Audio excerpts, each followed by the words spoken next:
spend my Mondays like Fridays. I spend my Fridays in a box with my heart on my whining. I put my pinings on pedestals instead of keeping them grounded. What's that mountain to nothing? Let's make something from nada. Let's go to Gucci and Prada. Set the buildings on fire. Screaming death to designer while we listen to ponder. I'm on a grown man, baby face, kind of a tantrum, bitch. I'm spreading like cancer did. And my father's skeleton. Damn, front ain't sad that he come while I'm crying to help with him. I ain't good at embellishing, I'm more better with medicine than a spoonful of sugar. Watching everything go down, that's a long way. Pray that I never see the ground. Fuck a long day. I swear there's a better me around. Just gotta grab it. This is magic. This is switch from lost to found. Make my baggage do a backflip, stick the land and hit the town. With my homies smoking spliffs until our lungs burst. We some songbirds who made our way out of the cage. We all some dumb nerds. Probably should get to acting our age, but where's the fun in that? We going fishing for dreams are kept intact. Skipping plans, playing hooky on school days. You make your place in the world. Don't let them try to tell you otherwise. This is it. Life's like a party out with Pennywise. That's a stroke of my ego out the tip of a fountain. Pen me in, swear to God I love a box break out of. Fuck, come around the mountain, I'ma run straight through it. This be some grave Buick music, like a budget be cooler than ballin' out when the economy fruitless and the ecosystem nervous, like a school full of shooters. Keep it all on the loop, like a rapper producer. God watch it and he laughing like it's all a big joke. Maybe that's the way to tackle all this hardship on the road of life. Like if something isn't going right, well then that's the way it goes.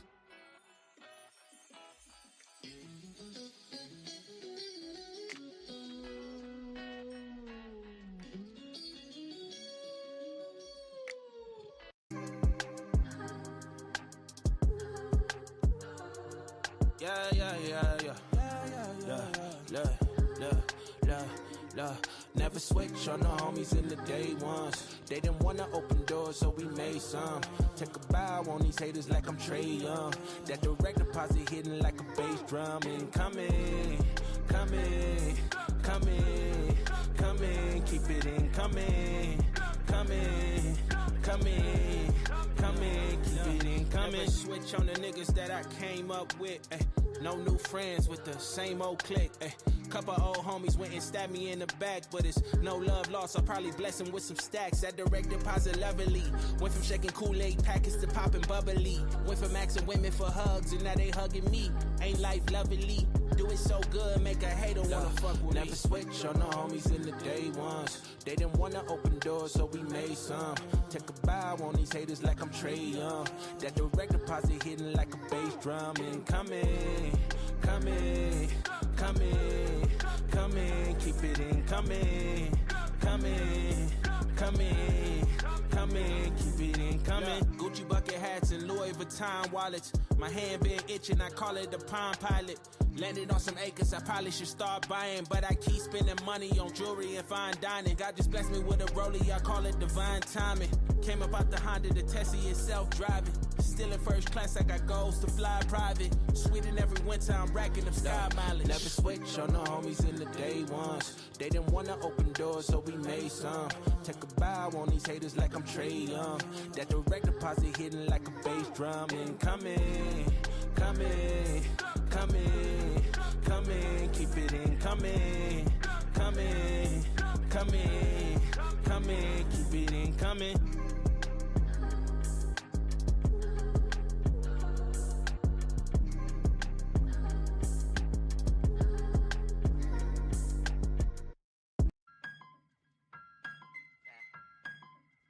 Back in my bag, yo. Conscious. ISO. Diamond. Back in my bag and I gotta brag, I do this shit for real. When we was down and we had nothing, we had to share a meal. We put the shit in overdrive with no steering wheel. Shorty throw that thing back in a pair of heels. Yeah, she be riding on that thing like a Ferris wheel. Yeah, I love them dark skin, brown skin, caramel. You know I had to bring it to the hood like she Karen Civil. When she keep on turning head, cause when she woke that thing jiggle. And we going back to back on them like we Huey and we Riley. This that back in my back, flow, we back again so highly. This that back in my back, flow, we back to chase the climbing. This that back in my back, flow, we bring the force like Tommy. Back in my back, flow. Back in my, yeah, back in my bag, yeah. I'm back in my, I'm back in my bag, yeah. I'm back in my, this is my, back in my bag, flow. Back again, yeah, we keep on stacking it, what's happening? Everything in Gucci got me feeling like I'm dapper then. Life has been a movie, yeah, so shout out to the cameraman. Pull up to the scene, it's going down like an avalanche. Steady going up like a travel plan. Homer Simpson face, lucky power plant. Yeah, I'm off that dope, like I'm back again to busy at the millies. out on Club Hurst. Give the word if it's a cinch, Lord forgive me. Still having motion, dog, so why would I slow it? Make it rain on them, bust a band, then you throw it. We was steady having it, even at our lowest. High speed road runner, keep my motor going. Hey, hey. People feel away, but they don't show it. Gotta watch the people that's around you, that you grow it. They be coming around you with some plans to steal your moment. Soon as I bust a nut, she be like, baby, where you going? Never slowing down, it's enough to go around. Yeah, you probably knew it's then, but really you don't know it's now. Niggas let it show and tell, but all my niggas know me well. It was either chase a dream or go to jail, but none of us ain't going. Going back to back on them like we Huey and we Riley. This that back in my back flow, we back again so highly. This that back in my back flow, we back to change the climate. This that back in my back flow, we bring the force like Tommy. Back in my back flow. Back in my, yeah, back in my bag, yeah. I'm back in my, yeah, I'm back in my bag, yeah. I'm back in my, this my, back in my bag flow, Yeah, not for real. Double I. Do or die, you already know. Don't try. Just at home, cause none of y'all really fucking with us.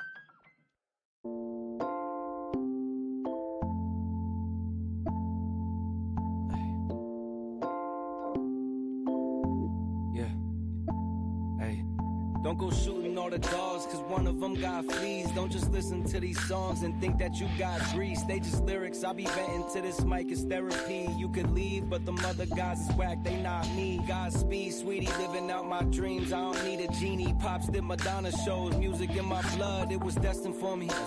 Way before I even fucking seen a CD. Cross the wrong line, you gon' need a treaty. Peace is a lie, there is only passion.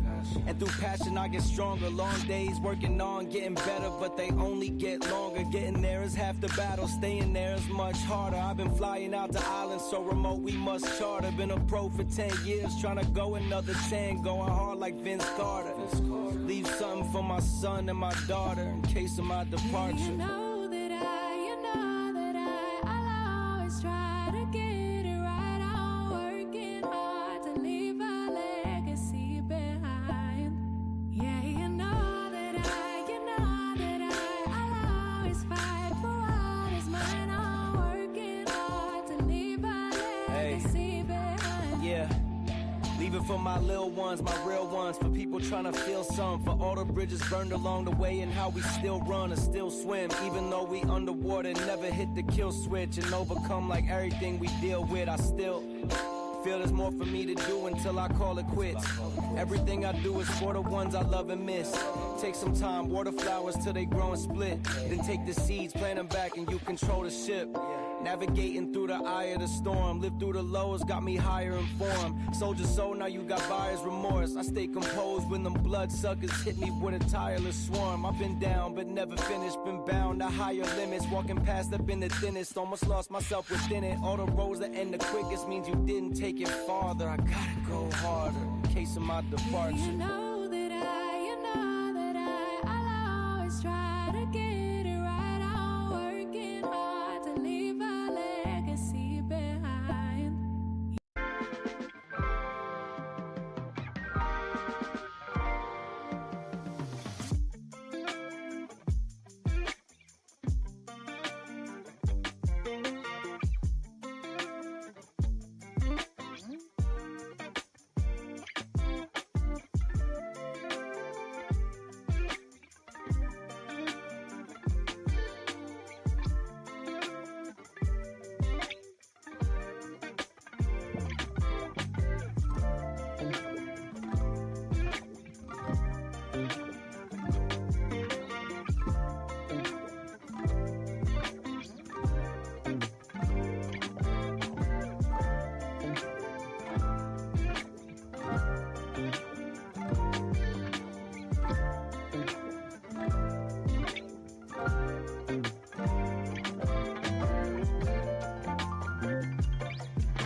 What is going on, kids? Hopefully, y'all can hear me. It's always a question mark that I have in my head when I go live is, can you hear me? Can you see me? Can you feel me? Good to see you guys. Glad everybody's here. Mad Yako, what is up, my man? Welcome to another Friday Night Flicks. I think this is number 106 since I started counting. We're just clocking them up. I enjoy hanging with you kids. Let's see who all we got in the house. Start at the top and try to do some quick hellos. Y'all have been chatting it up. I love it. I love it. I love it. I'm mouse enabled. Marco was in here earlier. Channel member, welcome, Marco. We got brother Marco Scamma. What's up, Marco Scamma? Howdy, howdy, howdy, brother. I hope you're doing great, man. Addicted to Blades 2 in the house. Good to see you, Addicted to Blades 2. We got Angelo was in the house. Neil McKenzie, a channel member, is in the house. Good to see you, Neil. We got brother B Shady, channel member, in the house. And we have also got Acid Test Kids, a channel member, in the house. Thank you, brothers. Good to see all y'all. We got Ed Harrison. Merry belated Christmas and Happy New Year's to all you guys. Good to see you, Ed. Welcome, welcome, brother. Who else we got in here that I might have missed as I scroll quickly? Ed, good to see you, man. Channel member, pleasure, my friend. Welcome to Friday Night Flicks. Hope y'all had a good week, a short week. I know mine was kind of regular. Not Rag, aka Snow Trog. What's up, brother? Good to see you. We got Paul Mills, the man, the myth, the legend, and channel members in the house. Good to see you, Paul. Glad you're here, buddy. And then I've got brother Crispy Critter in the house. Good to see you, Crispy. Hope you're enjoying your day, buddy, and you've enjoyed your holiday so far. And then we've got Lee Wolf. Good to see you, Lee. Great to see you, buddy. I hope you're having a good day. Hope everything's going well for you. Channel member, thank you for being here. Thank you for everything you do for the channel. You are a rock star and you are appreciated. Lee's been responsible for the couple of the giveaways that we've got coming up and one that went out last week. So thank Lee for the sweet brownie. And then I think I said hey to B Shady. Howdy again, B Shady. And we got Gons in the house. Gons, what is up, my man? Long time no see, buddy. Or I haven't remembered, which is very possible too. Let's see. I think that's just about everybody. Blade Shooter G, what is up? Hey, let me tell you something. The Tri-Stash is as good of a creator knife as I have been able to experience. I was lucky enough to do a review on that or an overview after checking it out. And I've talked to several people who share those thoughts. I think it's a great knife. And congratulations for all y'all who grabbed one. Mad Yako, what is up, buddy?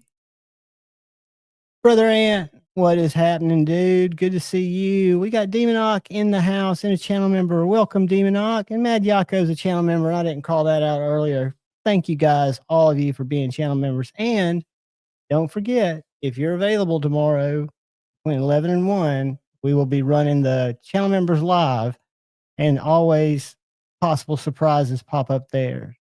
Very, very low key turnout. So y'all come hang tomorrow if you're free.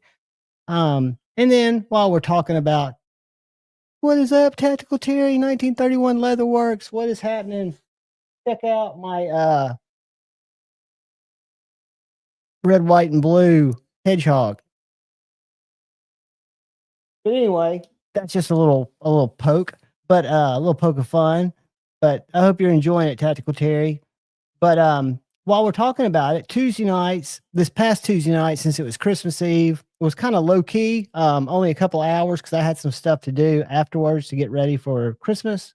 But this coming Tuesday night is going to be the 31st. So I figured it may go later than normal. We will play it by ear. We'll see what everybody's up to. It might not be anybody around, right? It's New Year's Eve, for God's sakes. I'm one of the few people probably that hangs out and have learned to stay home. What's up, Nick Tragliveria? Glini. I always fuck names up. I apologize, dude. West B channel member, what's up? Welcome, welcome, welcome. Good to see you, buddy. Good to see you. Who else we got in the house? Scrolling. Autumn Wind, good to see you. Merry Christmas, Happy New Year's early. God, I'm ready for another year to roll over. 2024 has just kind of been bleh. Not that 2025 won't be any different if I don't make it different, but I'm ready for the calendar to change. I don't know about you guys, but Snot Rag, that sounds good. In the olden days, that would have been par for the damn course, dude. But yeah, hanging low for me is since I've swore off alcohol, which led to most of my bad decisions, not all of them, but most of them. It's just not as much fun, man. And like I said, for a while, I was hanging out with a wonderful young lady, had a great relationship going. She loved wine. There was nothing wrong with that. Richard Hopkins, welcome, brother. Good to see you, man. There was nothing wrong with that. And we'd go out and we'd go to bars, and she would sit there and she'd have a old fashioned. She'd drink a couple of drinks. She'd get giddy. The people around her get giddy, and it would just start wearing me out, you know? I mean, not because of the alcohol. It was just the freaking idiots. And I am that idiot. You never know, BB Ann. I thought about doing the vertical like Stevie does at the Honey Bucket, because I love those streams, just to pull in some, random people, because believe it or not, he has people that come back in and they come around to the streams now. And they started out as just pop in. What are y'all talking about? And like here, we'll talk about knives more. We'll have, and Snot Rag, I can stand it, but I just choose not to, right? It's one of those things that if I'm on just chilling on some flour, I can tolerate it just because I know it's part of being social or being out there or being professional, whatever you want to call it. Sometimes I'm almost like feel like I'm forced to do it. And I used to be, because I used to have to take people out and entertain them, which really sucked. But neither here nor there. It's just something I don't choose to do. Hey, Burnt Relic, what is going on? Check it out from Brother Burnt Relic. I've heard good things about work that he's got going out in the community. Guys, check it out if you get a chance. BurntRelic.com. I think I've even got it on here. But he's adding more stuff.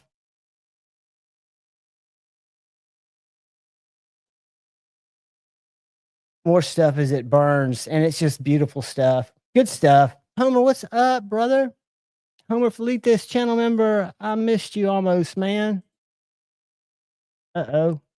I did miss you. There you are. Good to see you, buddy. Good to see all you guys. So we're going to have Brother Kyle Coonley might jump in here in a little bit and talk a little bit about how to get your knife taped up and prepped up and ready for sharpening, which things you want to pay attention to. Just a little bit of learning. I like to, as I'm ease into 2025 and I think about ways to make this space still fun, still crazy, but at the same time informative and bring something positive to the community at large. I think we have a lot of really talented people who can do that. Kyle's number one in my book in things that I take joy and pride in, sharpening my knives. As a matter of fact,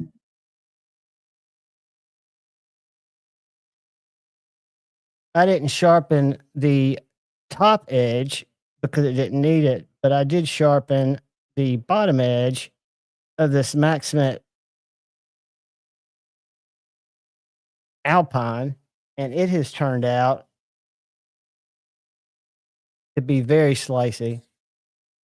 So what I'm learning from our little honing lessons and stuff like that is how to take my time with my stones, right? Let my stones do the work, let myself work through the progressions. And I'm not ever going for a mirror polish, but spending a little time with that hone that I would ignore before taking it to my strop seems to have made a difference. And I think I can still improve with my stropping compound once I cross that bridge.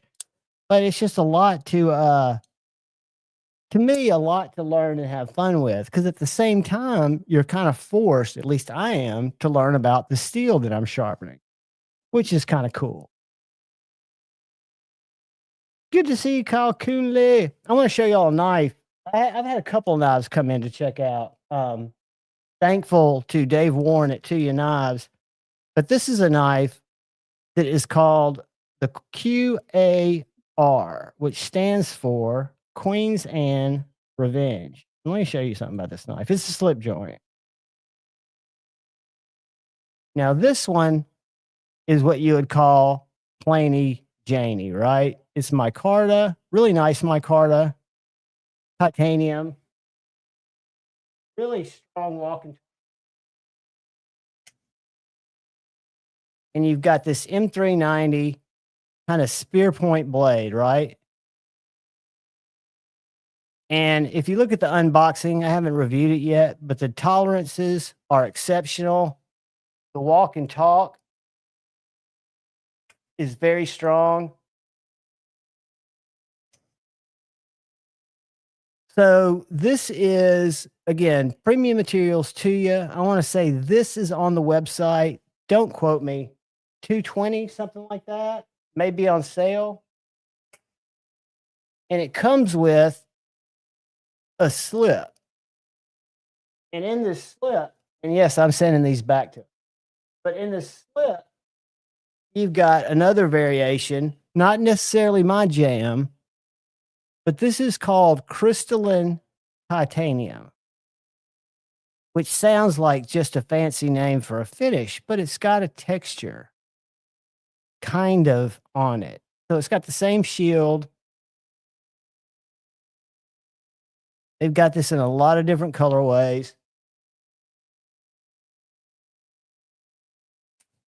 The same M390 blade. However, I think it's a little bit thinner overall. I think the handle is a little bit thinner because it doesn't have that liner than the micarta. But I've only carried this one. I'm not carrying the nice one, but I've carried this one today. And the profiles are identical. Called the QAR or Queen Anne's Revenge. And Tuya's always fooled around with a few different slip joints, but I really dig this. These, again, I'm not a fan of a flashier knife, but these are done unlike anything I've ever seen before. The way that they're finished is kind of weird. And the other knife that they've got a lot of knives on their website, but another knife that Dave sent me to check out is this knife right here. It looks like a pretty basic knife, right? This is the Tuya Strength. But what this is it's a titanium integral with thumb studs,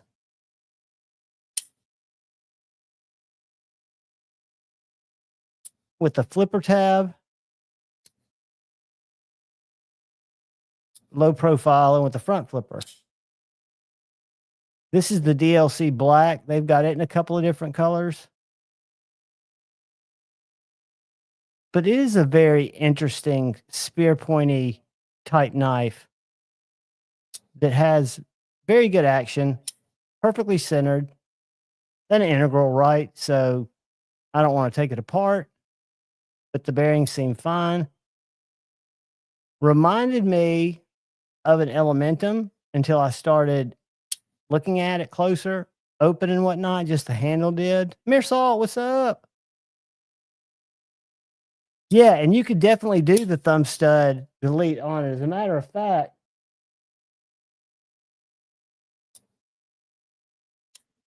I kind of like them. They work really, really well. And you would think when you've got a multi-deployment knife that it's going to be tuned more for, like, if you've got a top flipper, everything else is going to be, something's got to give, right? And the only reason I'm having trouble with that flipper tab is it's very sharp, and I was putting pressure on the lock bar. Shane. But he sent that too to check out. So I've kind of been able to check out a couple of slip joints. I'm almost through checking out the slip joints because there's not that much you can see. I've been kind of comparing them to some of my other modern traditionals, like my Viper, which is the same material for all practical purposes. And one of my favorite slip joints, one of the weirdest slip joints I own, and this has come out in a version 2 that instead of having a nail nick, it has a little hole in the blade. This is the Max Ace Beetle. And it is a full-size slip joint. But look how thin the blade is. To give you an idea, this is the TRM Atom.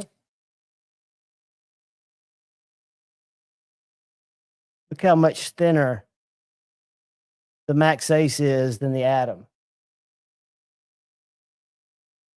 Again, not a knife that you want to pry your beer bottle off with. Todd Carr, what's up, buddy? But very interesting in that it's got like a ratcheting close. So instead of having a half stop, listen. 1, 2, wait, hold on. 1, 2, 3, 4, 5, 6. It's got like 6 little ratchets. Now it'll go to half stop, but it's got these little clicks in between. So it seems really safe. It seems like a slip joint that you're going to be very unlikely,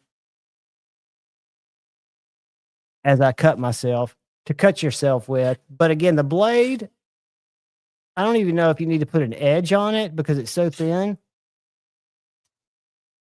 So whether you're cutting sandwiches, cutting cheese, cutting rope, great little M390 blade. But yeah, I've started playing with a few of my slip joints again. If El Cap Addict's in here, and he's not, he won a members giveaway. He won a giveaway, and I've promptly sent his giveaway to Let Me Get That, who also won a giveaway the night before. Let Me Get That was nice enough to say, hey, man, you screwed up. You sent me 2 knives, 2 different packages, and he sent it back. So for the first time, knock on wood, since I've started pirate ship, I got jacked up and sent a package to the wrong person. And I thought I had a fail-safe way to catch that. However, going back through my notes that y'all see me write on, I could not find El Cap Addict. I had to go back to the email, and then I had to go watch the tape version of the live to verify it. So what we learned, kids, hey, Gnarly Charlie, is if you're in the habit of taking notes, do not deviate from that habit. If they work consistently utilize them. It'll save you trouble in the long run. It'll save you shipping, and it'll save you embarrassment. Mersal, I agree with you. And my favorite cheese, I have 2, and this is going to sound gross to some of you that are more cultured. I love not Havarti. Havarti's good, but I like the jalapeno, not mozzarella. One, I like smoked cheddar, and then I like the jalapeno that's in the white type of cheese. And I'm not exactly sure what that is, but I like it at room temperature. I dig it on Triscuits. Dill Havarti's great. Be shady. I'll tell you what else is great is take your cheese and cut it, kind of thin, lay it on a Triscuit, stick it in the oven, and let that stuff just kind of melt a little bit or get soft. Oh man, it's so good. Leave the door open, let it just kind of percolate. Kevin Smith and Knives, what is up, brother? Welcome, welcome. Pepper Jack, thank you, Mad Yako. Mad Yako for the win. Comes up with what I was looking for. Pepper Jack. It comes in a lot of forms and fashions. It's good. Dill Havarti's good. Havarti's good just in general, but they started to add some banging flavors. I like the flavors in my cheese. I don't like my cheese to taste fruity. I don't like to mix fruit. I don't like to mix sweet and salty. Might be weird. Colby Jack's great. I don't like to mix sweet and salty. And I really did. I don't know why, because you can't find it in a lot of places. Maybe it's just an Alabama thing. Pepper Jack, yeah, West B. Pepper Jack on a good hot sandwich, yum. But smoked cheddars are good on crackers. I'm kind of big on it. What's up, Brand New American? What is up? The other thing that I'd gotten in last week that I did a review on that I can, without any shame, say it's well worth the $58. I didn't pay for it. Kaiser sent it to me to check out, but it is their little hair model. It's in Nitro V G10. It's kind of a beefy little knife. It's got a crown spine, but it's got this sharp area in between the jimps for a ferro rod. So it is kind of they call it a mini bushcrafting knife on Amazon. I kind of call it more of a thick EDC knife. It's shipped with one of these things. And if any of y'all are looking for these half tech locks, DM me. I've got like 20 of them because I instantly take them off. And this one's now wearing an ulti clip. It'll get this back on it before I give it away because I've got to hold on to my ulti clips. And the other guys that have been sending me stuff that I'm super thankful for is TKL. So they've been working on their agent series, and they had sent me a month or so ago the Agent 002, which is their Warncliffe. And what makes the agents all the same is the handle and this forward aggressive jimping. So the knives are all going to kind of turn up and have these really narrow lock-in handles, but then they have a lot of different blade shapes, probably about 6 or 7, some with double edges, some with triple edges on the Tonto. But this one's made after their Night Stalker, which I have I have it in a ring knife. This is the Agent 003. It's got that same forward positive jimping, but it is more of a pokey, stabby knife, even though the Warncliffe's pokey, stabby. But this is kind of more of an EDC package. And these guys are on the large size of what I've carried, but they've kind of become my norm. My norm is between 6 and 7 inches. And this one comes in from tip to heel right at 7.5 inches. And again, they come with these little belt horizontal locks, and I put a deep concealment carry clip on it, carry it in my pocket. They work great. Fantastic knives. I'm a big fan of TKL.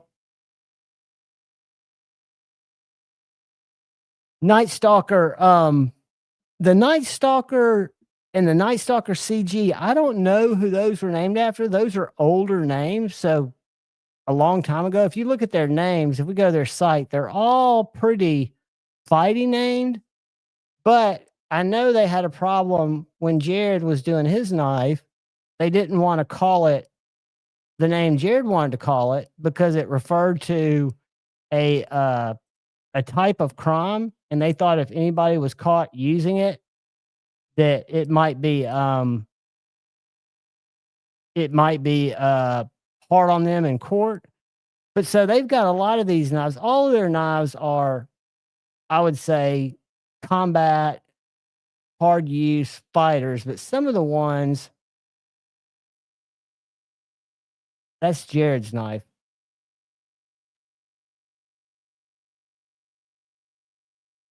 The one he collaborated with. But they do some like this one, the Guardian. This is a cool knife. It's sharpened here, here, and here. So it's a piercer, right? I mean, that's what it's set up to do. And they've got several knives, night guards. They've got this one that's unique. That's an up cutting knife. Again, the MR1, you would think all these are tactical, and they all have some military. So they had the Nighthawk, the Nightshade, and the Nightshade. If you look at this one, it's a small little guy that's got a razor, an edge on the front and on the main body.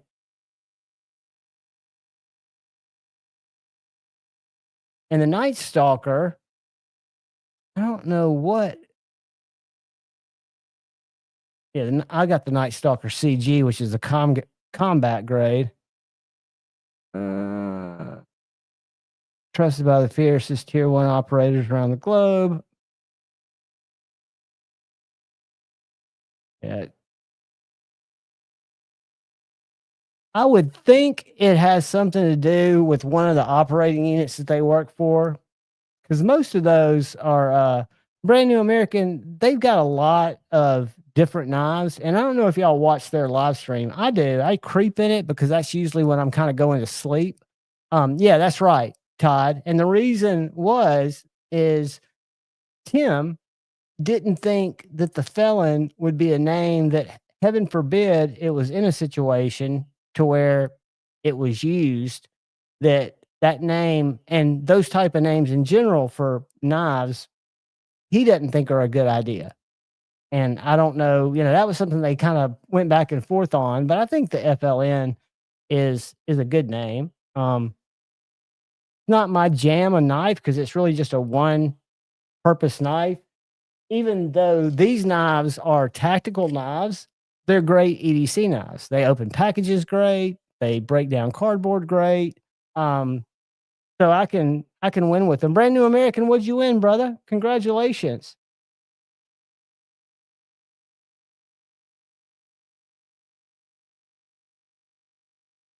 Sweet. The Taylor Ridge is fantastic. It's actually bigger than the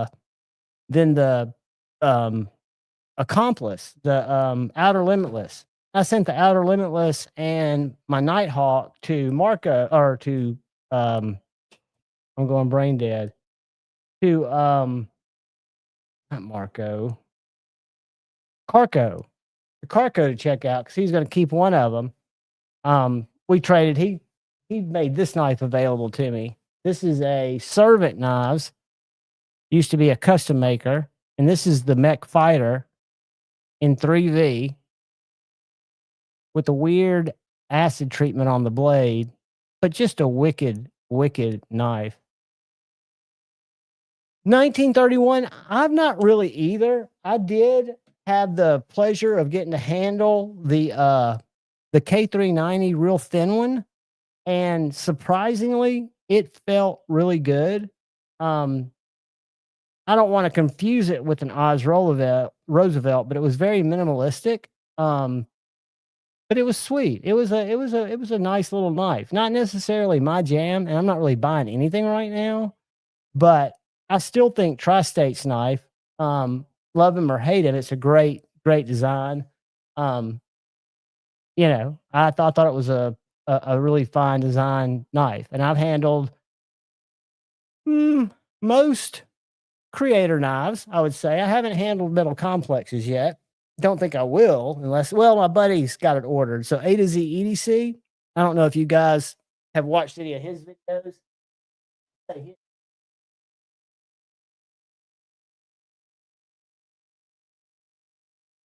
They're actually my videos, but I use this little sign because they're his knives. I was at his house yesterday, and he just got in a Maker Syndicate Rosie XL in Blurple titanium 20 CV blade acid etched, and he's also got Paul Mills putter mill pattern. What's up, Mallory? Good to see you, buddy. I hope you're doing well, man. Happy New Year. Guys, I've got an original Forest, a V1 Forest from Dylan Mallory. It is right over there in the case, and I will grab it in a second. It is one of my forever knives, and it is a banger. It's from probably 3.5 years ago. Good to see you, Dylan. But yeah, it's just I lost my train of thought. I was going somewhere with knives that meant absolutely nothing. So the fact that I trail off and have no memory of what I was saying means y'all are missing absolutely nothing. What's up, Craig Vincent? Oh, A to Z.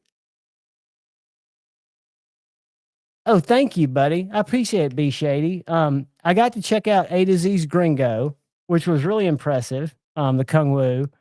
And then I've reviewed his Rosie, but I'll drop his Instagram in here if y'all want to check out his collection, because he's a dude that I went to college with. We went to different high schools, but I've known him all my life.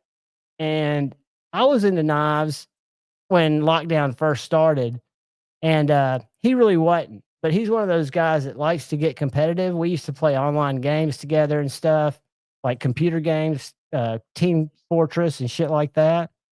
But he started collecting knives after I did, and he's really made a science out of it. He's gotten to where he'll buy mainly just customs, and he'll get some really cool stuff too. But that's his Instagram, and he's got some nice stuff. I'll share it with you real quick. His fixed blades are to die for. I was with him. He's accompanied me. Neil McKenzie, thank you, brother. I appreciate you, dude. How do I cancel that and make you? Thank you, dude. You just let me know, buddy. I will hook you up with tech locks. I've got full size, a couple full size, and most of the ones I have are these smaller size. But I actually talked to you over at Vostede. This knife was designed back in 2022. This is the Vostede Mink, and he didn't have a sheath for it. So it came home with me stuck in the end of a box. That was a sheath. And I said, just do a taco or a little Kydex sheath. Make sure you put a lot of holes in it. And I'd put a simple plastic clip, because 99% of the people are going to use their own clip, maybe 80. But they went and they put this. Kaiser uses them. They must get them super, super cheap, but they're nice clips if you want to mount it to your belt or mount it to your pack. And I've got a bunch of them. So I will happily send them to you guys, include stickers. Yeah, they're definitely not slicers, Todd. They are definitely not slicers. Now, with that in mind, I did reprofile my little Parada. And it's not a slicer per se, but it is pretty slicey. Blade geometry is everything. Yeah, the prototype Mink, Demonoc, they didn't change much on it. This is the most recent one. They did offer, which I've not experienced, but they do have a Warncliffe that looks really cool. For some reason, it's $9 more on Amazon. I can't figure that out. But this is a thin Nitro V little slicer. I mean, I think it's a great EDC knife. This will eventually make it into the giveaway sweep once we do I've got to do some combination videos, combining it with some other knives of similar prices. So we'll do that, and it'll make it out there.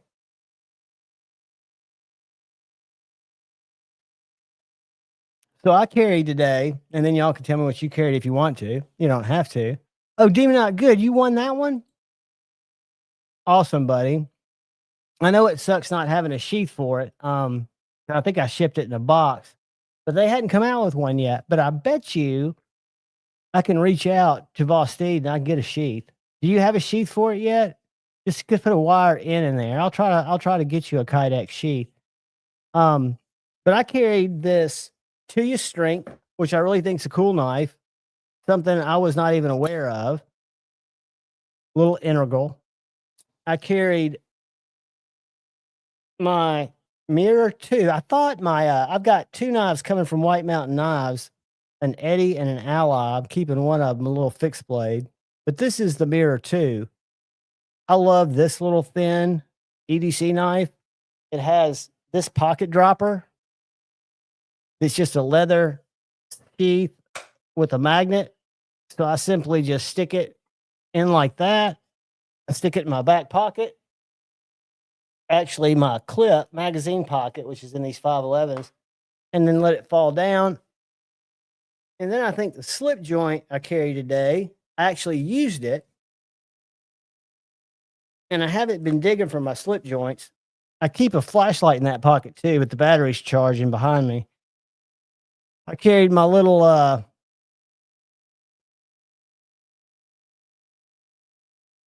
nip slip. Charge it up.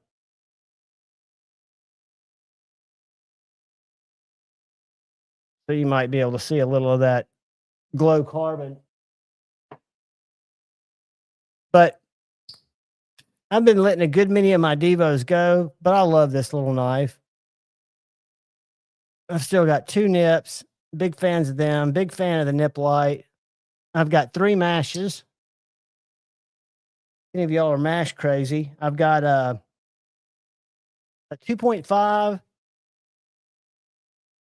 2, and those are really kind of a merge. So I took the blonde that had a black blade, which I think were 2.5s, and I switched the black blade with the satin blade from black 2. So I've got a solid blacked out mash, and I forget which was the latest blade steel. The only difference is one of them has different blade steel. And then I've got my Lush, which I really like my Lush. I've got a Buzz, but I don't carry it a lot. I'm thinking about letting it go. Buddy's got it, and yeah, I'm just kind of reevaluating my collection, going through stuff, and kind of in a trading mindset in a lot of ways for people who are looking for, nice Chinese knives, like new in box. And a lot of them I wouldn't trade. Like my God of Mischief, I don't carry this that much, but I love this knife. I mean, it just checks all the boxes for me, from action to sliceability. Gushworth, what's up? I'm just a big fan. I don't carry my Null much, but I love it. I got this on a trade, or I bought this from Lord Needham, I think. And then I'm starting to carry my TRMs a lot more because I find these to just be very good EDC knives, whether it's I carry the Atom, I carry the Neutron, and I carry the Bulldog quite a bit. And I'm not an Axis lock guy. The Bulldog's river lock is very stiff, so it's kind of got a more restrictive type of detent to where it's more likely if you just give it a flip out to fail because the strength, the Scotch is so, the Scotch. What's up, Scotch? The spring is a little bit strong, but it's a great knife, great size. It's their thickest little knife in terms of blade stock, and it just works great. Lee, you got the mirror too with Blue Jean micarta. That's beautiful micarta. I think you're really going to like it. It was one of my top 10 fixed blades of this year. And I'll tell you what I've got on the way. Let me show y'all. White Mountain Knives. For some reason, White Mountain Knives is where I get a lot of my fixed blades. The reason is he gets weird stuff in stock that I only see there. And I get a 10% discount, as y'all do if you choose to use somebody's code. This is a great knife. I reviewed this before. I own this exact color knife.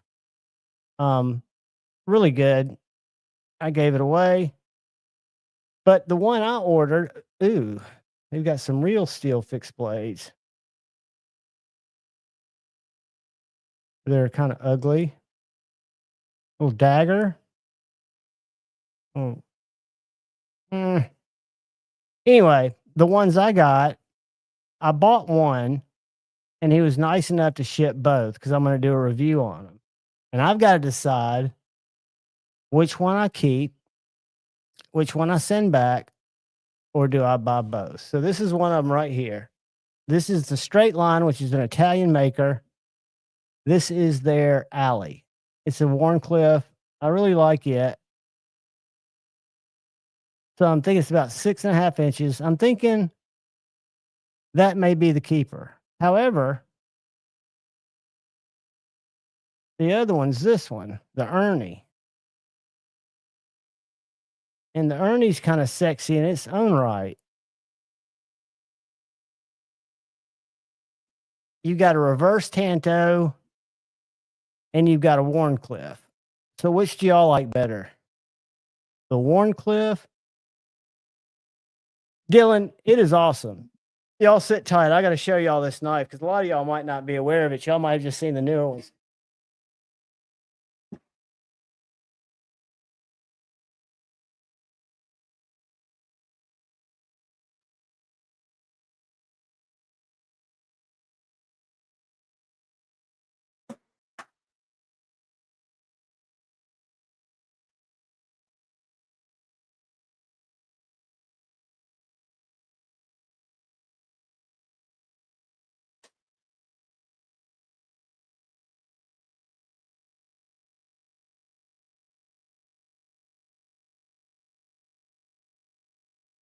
I remember when Dylan was on Lefty's Live, and this knife was getting ready to go on pre-sale, and I ordered it.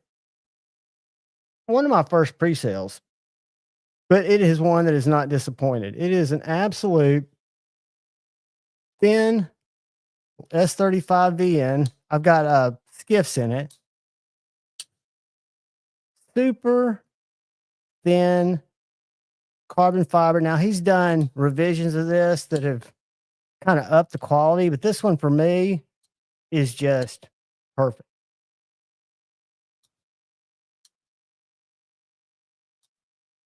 It's got a little grit in the pivot. I can hear it. I need to take it apart. It's got skiffs. Something's in the pivot.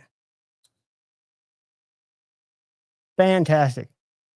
Oh no, Scotch. Was it a superficial drop and bounce? Chris229, channel member. What is up, brother? Hold on, Scotch. I'll shoot you a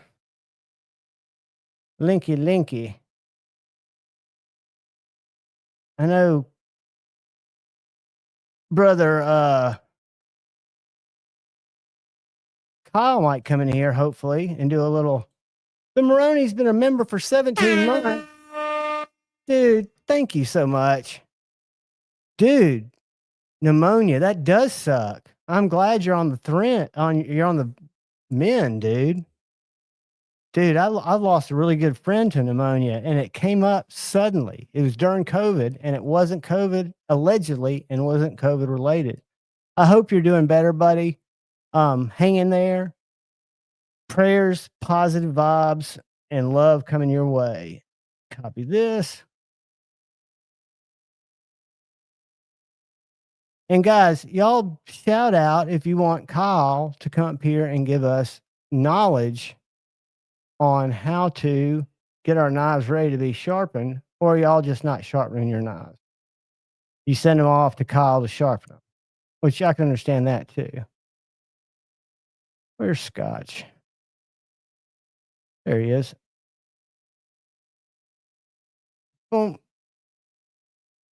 Hopefully you're hanging with family, brother, and you're just bouncing in and out, but you've got a link. You've got a link. So on the table, I have random shit.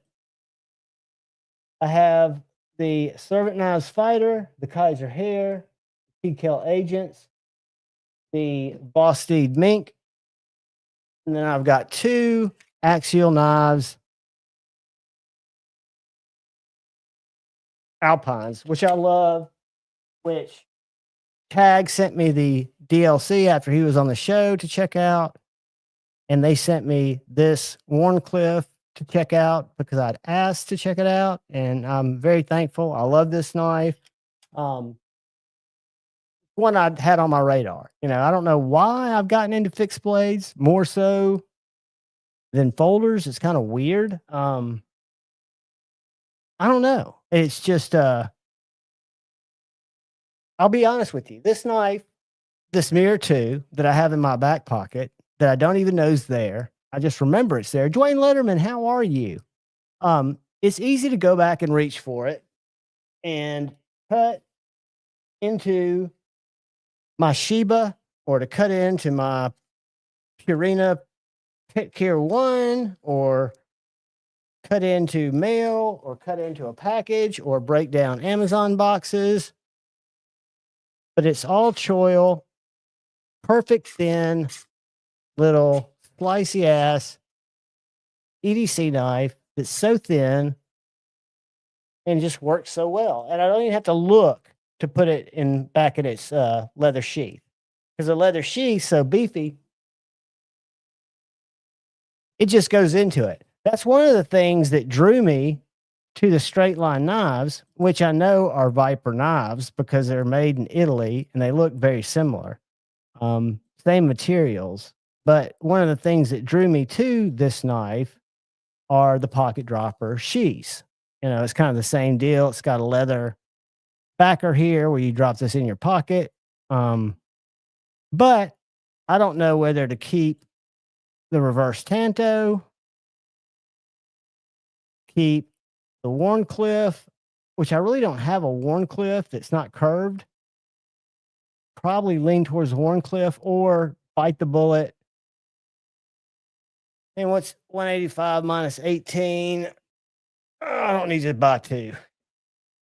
I don't need to buy two. But that's the dilemma. Kathleen Smith, welcome, welcome, welcome.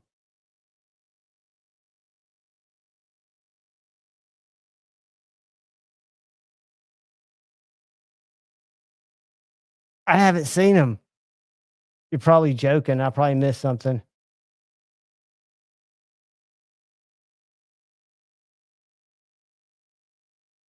I'm glad you stopped by, Kathleen. Enjoy your house guests. Have a great night. And stop by tomorrow.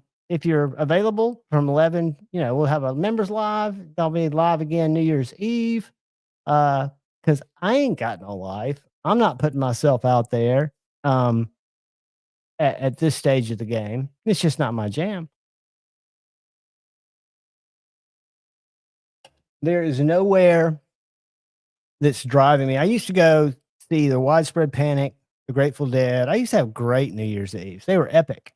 But I've got plenty of those memories that I don't need to go satiate them trying to recapture some type of old glory. So I will hang with you guys, whoever wants to hang, and we will do a sit and spin New Year's Eve style. I'll try to come up with some kind of firework asset, maybe something that looks more like, a sky with fireworks going off, or maybe we can do a black hole that's slurping in. I kind of like the purple one that looks a little bit more ominous.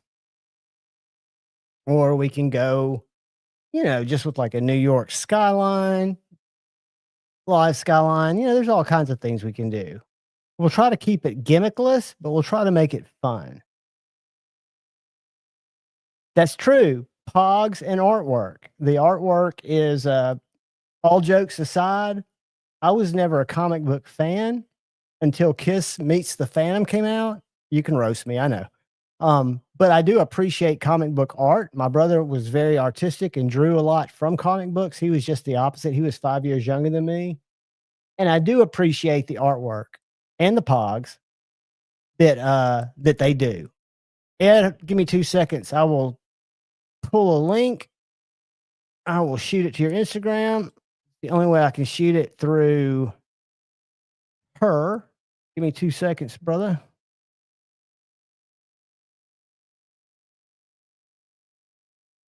On its way.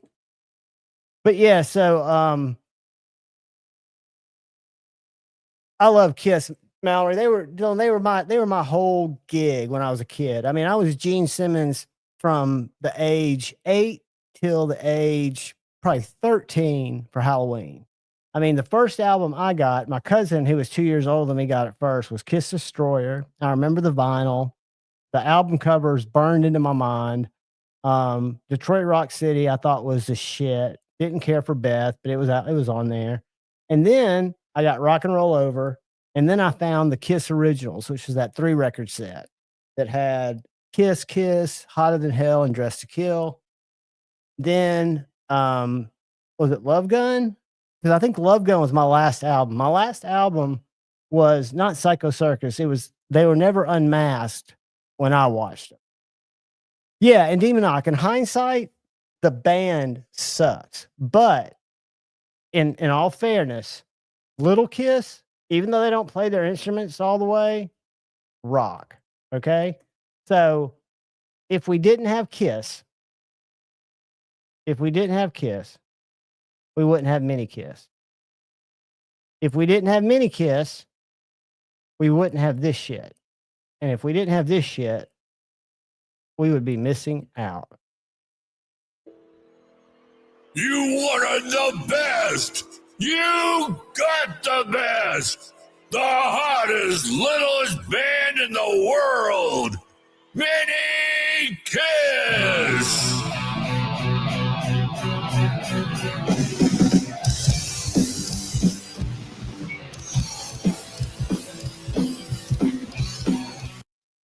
So that's all you need of that. So, yeah, if you didn't have Kiss, you wouldn't have the Kiss Meets the Phantom movie, Chris 229, the one that was on TV. It was horrific. I did watch it, and I watched a lot of documentaries about it, how Ace and Peter, Destroyer, Live 1 and 2, Neil McKenzie, those are the other 2 albums. Live 1 was their old stuff live, like from Dressed to Kill, Kiss, and Hotter Than Hell.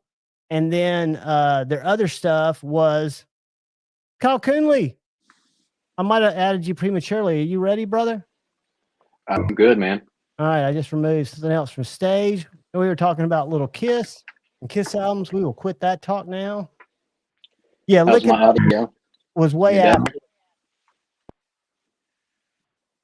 Was way after I was into Kiss. I was, like I said, Love Gun killed it for me because it was when they were trying to fuse disco. Oh, Maroney, that's awesome. Aerosmith 18 years ago. I watched a video the other night that just happened to come across my feed from before 1980, late 70s of Sweet Emotion live. Sick, dude. They were coked to the gills and they were killing it. What do you got on your agenda, Kyle? What are you working on tonight, buddy? Not much. Just got done doing a couple of knives. Now I'm chilling, trying to rest my back. How's the audio? Does it sound okay? You sound great. Can y'all hear Kyle? I hear him good. Okay. Hopefully it's better than last week. I don't know yet, but hey, not a lot, man. I didn't know if we had any questions. Anyone had popped in, asked anything yet? Has anyone in the chat have a specific sharpening question before we learn some simple tips on how to prep our knives for sharpening? But there's great info to be had. All someone needs to do is drop a question. Mersalt says he can't hear or see you, Kyle. I think he's fucking around with you because everybody says you sound good. I think they missed your knees. Where are your knees? I'm sorry? Where are your knees? They would be this way. Okay, we usually see them. Okay. You've got I've adjusted the angle. I got you. Okay. Well, yeah, it was absolutely fake. Nothing. Listen to Eric. So, what do you guys think about your fixed angle sharpening or your hand sharpening? Is there anything that you scratch your head about, or do you want Kyle just to kind of carry on with what I think's been very helpful, kind of a linear progression into how to get your shit in a row before you go sharpen your knives and how to sharpen them? So, while we're waiting to hear anything, we can talk about preparation. So, what I typically do is when I get the knife in, I will first things first. I assess it, see what we have as far as needing to be. If we need anything like big chunks repaired, if we have any. So I'm going to go through and take a look and assess any damage to it, or if it just needs touched up, right? And then we're going to work on, especially if it is a completely, if I'm lowering the angle a lot, or if it is a satin blade or a black blade, it makes a huge difference because if I use water with my stones, right?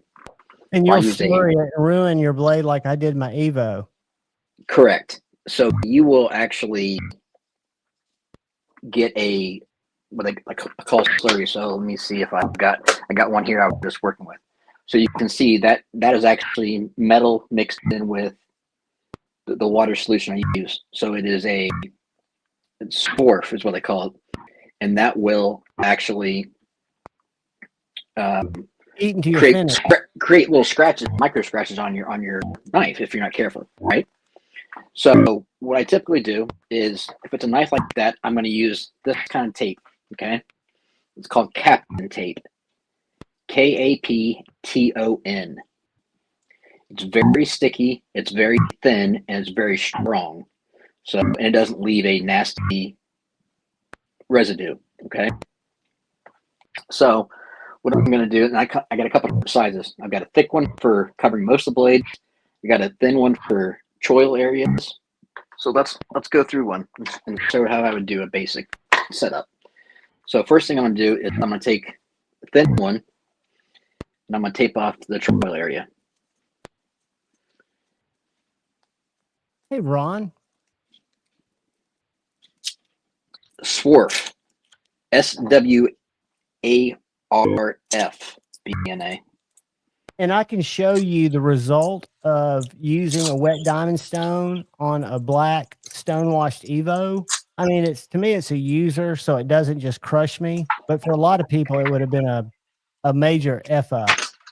So what I'm trying to do there is I'm trying to tape, but not get all the way back to the heel. See how I'm underneath of there? Right. And I'm also covering up any of the beginning portions of the ricasso area and on the handles, because I don't want a stone bumping into that and getting any damage to the handle material. Okay, so that's first things first. Get the choil area done. And is that for visual reference as much as tactical reference, or does it help for both? When you say it's both. Okay. It's both.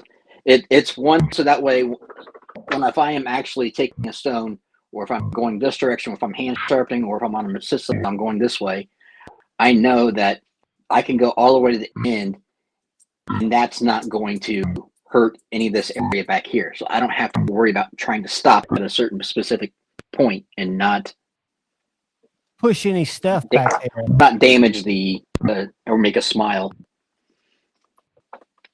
I got you. Hang on, they're saying I'm not sounding right. Well, you've got a little every like fifth word, you've got a little deep tone that comes in, and I don't know what that is, because I don't know. I would tell you how to fix it. Is that better? It's like every fifth word, it's like a little deepness that kind of is almost like a demon in your voice, like Ant said, but it's not. That didn't fix it, but it's not something where your regular voice sounds absolutely normal. It's just something comes in and goes. I don't know. I just put the AirPods in and got the audio set up through StreamYard. I would just keep going through it, because like I say, all I hear is a little low which is a nothing. Just carry on. Okay. Carry on. And we'll all mute it out in our heads. Okay. So the next one, I'm going to get a strip for this. So have you ever used the blue painter's tape? Because that's what I always use. And all I tape off is my spine when I put it in my clamps. But I put some blue painter's tape on my actual clamps. to where it hadn't worn off, and I know your stuff will stay on better, and I can see Yeah, it's on your clamps. this will not wear off with water or getting abraded by the stone. It sticks on there. So if you see what I just did, I start at the heel, I place a portion, and I try to keep it a millimeter, 2 millimeters back, and I'll run it down the straight until Almost I like can't. an iPhone screen, so you're not getting anything to get a chance to get under that tape. Right. Is So that then I'll take another small piece and I work around the curve on the knife. So again, now I'll go where it is left over. I'll start there and try to keep it just behind that line. And this stuff you can start to put on and then pull back off if you're not getting there. So like that's a little bit behind the line, but you can take another small piece and put it right there if you wanted to, if you weren't comfortable. to basically just leave your bevel exposed, keeping Correct. the chance of getting that. I call it slurry, but you called it something else with an S. Yeah, swarf. Swarf, to keep Yeah. it from getting under, because it looks like your tape does seal kind of like an iPhone screen. I mean, it looked like you were pushing bubbles out from under it when you were tightening it down. I'm just pulling or pushing down through there, and it feels slick. I mean, it feels like I'm touching the blade. That is a great, to me, guys. And again, y'all all have your own minds, and you can do with them what you will. But knowing about that Captain or Capitan tape, and I wrote it down the way you spelled it, so I can Amazon it. But that's enough for me to say that's a win, because I'll show you my Evo, and you might not be able to see it, but I bet Kyle can if he looks at the edge.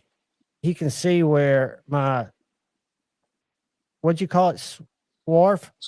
Yeah. Where my swarf kind of got into my black. See it? Yeah. What ends up happening is so as I'm taking a stone over this back and forth, it'll create a little bit of residue from the water, right? Yeah, like a little wave almost, a little tide. Right. And if you just keep doing that, it'll get to the point where it starts pushing down the blade. And when it does that, it's got little metal particles in there, and it'll start to scratch in your board that's not covered. Right. So the other key is, Constantine Marine. let me throw this in here, and I'll show you guys something here. Now, granted, this is not the right. So you say you have 2 sizes or 3 sizes of that tape? You had a real thin 1/4 inch, it looked like. I've got 2 sizes, and the other one's roughly an inch, a little over an inch maybe. All right, so let me get this locked down real quick. Okay, so if I'm sharpening and I'm creating a little bit of swarf on here, like we talked about, then what I'm going to do is I always keep a microfiber towel handy. Right. I usually keep it on my lap, so that way because I usually pull this system a little bit closer to the edge, and I will lock it down with a clamp onto the table, so there's zero movement at all, even though this base weighs like 10 pounds, almost 8 pounds. I find myself resting my hand on the base because I don't have a clamp, kind of putting my shoulder and my weight onto my base to.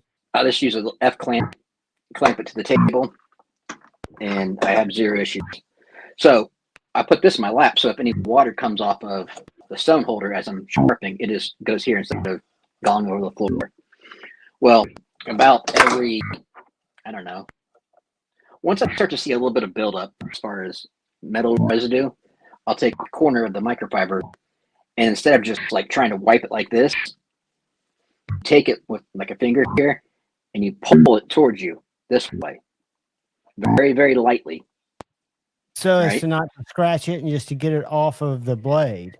You're pulling it in one direction, and you're pulling it to the lowest point, so it actually should be going off instead of trying to go this way, which means it could scratch as you're pulling it.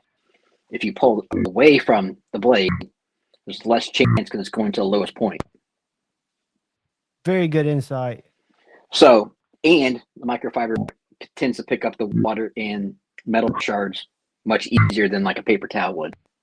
Hey, real quick, El Capac, Yeah. I got a shipping notification today. Your giveaway is on its way back, and I will get you a fresh shipping when it goes out. I apologize. Sorry, Kyle. I shipped giveaway to the wrong dude, to a dude that had already won because I'm an idiot. It's the first time I've messed up though. But go ahead, dude. Oh, I didn't mean to interrupt you. No, you're good. So, and I'll do that as I'm going through, and then once I check, I'm ready to flip to the other side, to flip it over, start to, and usually what happens is there's a little bit build up here. I go ahead and wipe it off before I start the next side. Now you'll have in an ideal situation, you have both sides taped, right? Yeah, I just did the one just to show up. Yeah, I would tape both sides. So the other thing is, if I'm starting to get, like this, I'm starting to get some residue on there. As I'm sharpening, I'll just have some paper towels here. While it's in the stone holder, I'll just give it a quick wipe down.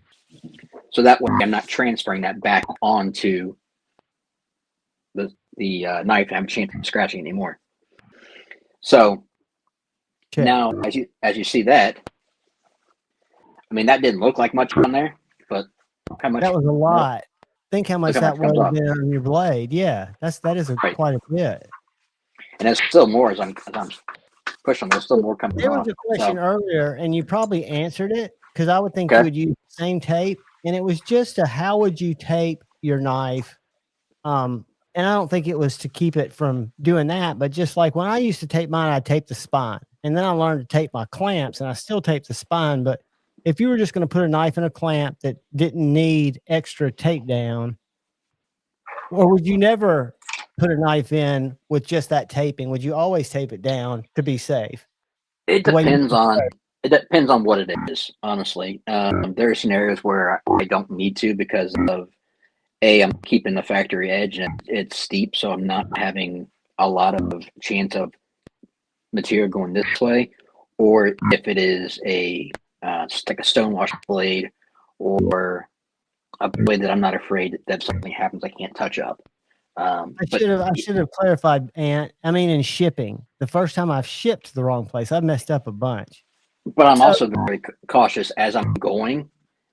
Say I don't have tape like this side, I don't have tape on there. I'd go a little bit, then I would wipe it off, check, make sure everything's good, continue. Same thing, going through that process, not letting anything build up here. Gotcha. And same thing. Go ahead.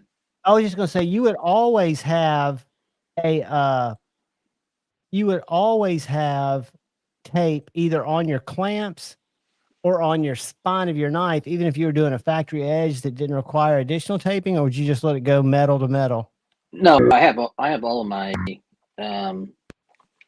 clamps taped, but some of that's not just for the knives, some that's to protect the clamps. But yeah, I'm not to the point where I'm not cranking down so hard that I'm going to deform or make a dent in a knife.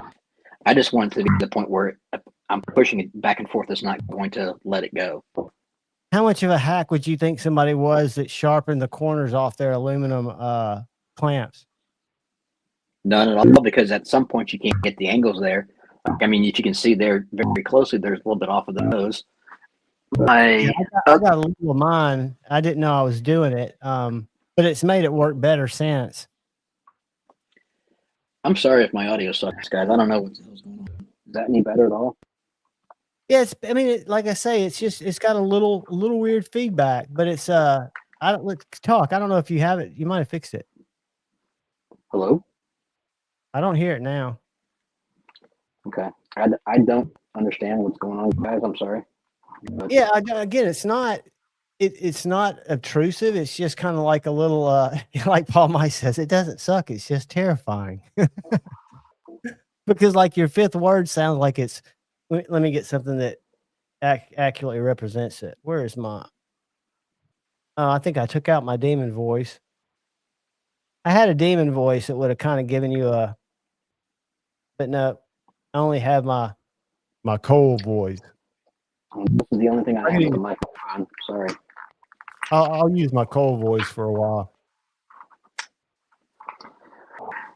So yeah, that's the only thing I have with the microphone. But anyways, we were I don't know where we were at, but so I know yeah, you did that. I was just joking. talking about clamps. I tape everything so that way it doesn't have to. Thing, Ross, it's not so much the mic. I do everything from my phone, so I don't have a access to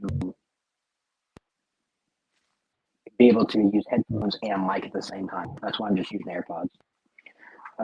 Once I switch over eventually He to was the just computer, talking about you in general. He says this guy sucks. He was just fucking with you. gotcha. And he says he might have a mic for you. That's what I was saying. We'll talk, but yeah. Anyways, back to clamps. So I don't have anything that isn't taped, so I'm not going to damage a blade. Yeah, I'm cautious of that. But something of my own, I'm less likely to tape it up. But so for instance, something like that doesn't have an edge on it yet, needs an edge. That's something I'll definitely tape up because that being a matte black finish. Matte black. Yeah. Is that a what's that called? Bridgestone? Not Bridgestone. Bridgeport, yeah. It's a Bridgeport 395. Yeah, that's a cool looking knife. Yeah, that'll I had that one Serica, so that one needs to be taped up so there's nothing hitting that up. So will you keep that at factory, or do you like when you go to set an angle on that? Because that's what I learned from you that's really been helpful is I used to blow off the Sharpie trick because it seemed like too much trouble.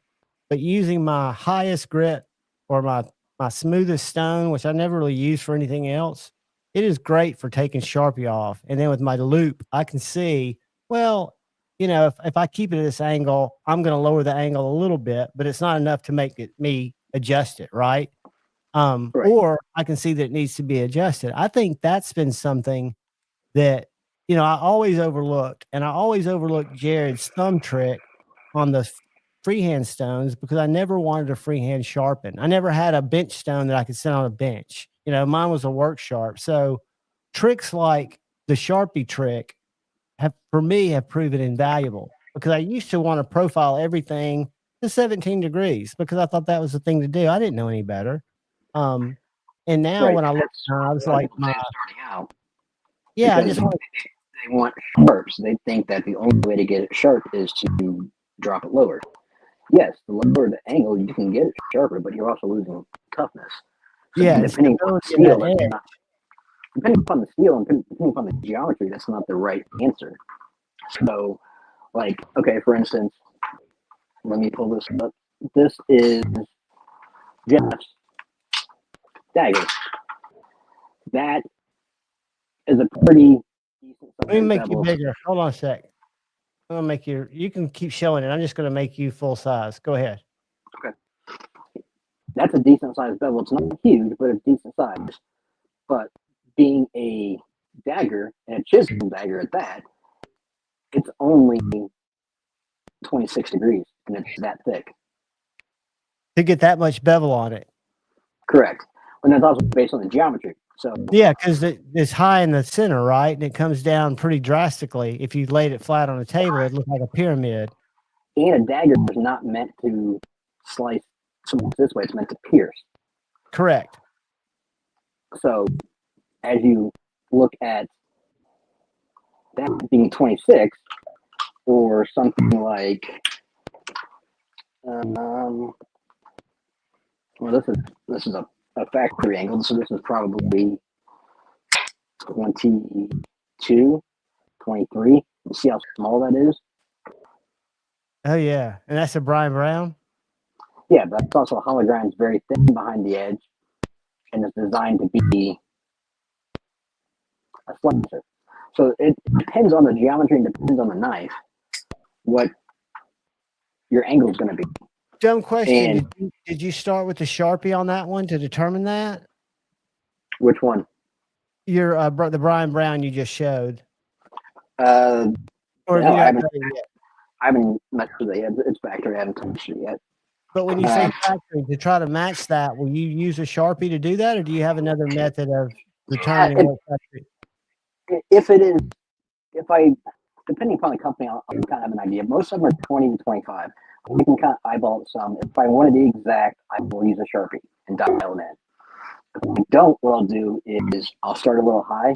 Say, if I think it's 22, I'll start at 24 or 25. Check my, after I sharpen for like 3 or 4 passes, I'll check and see what the scratch pattern looks like. And if it's too high, I can adjust and start going lower and lower. But if I'm going too low, I can't go up and go higher. So I always start higher and then I can work my way down. Ed, my thinking on the reason some blades go ting when you deploy them and some don't, and somebody correct me if I'm wrong, it's because of the resonance that you get from a deep hollow grind or from the way the blade is ground. In my ignorant opinion, I always thought that's what gives you the tonality of the ting.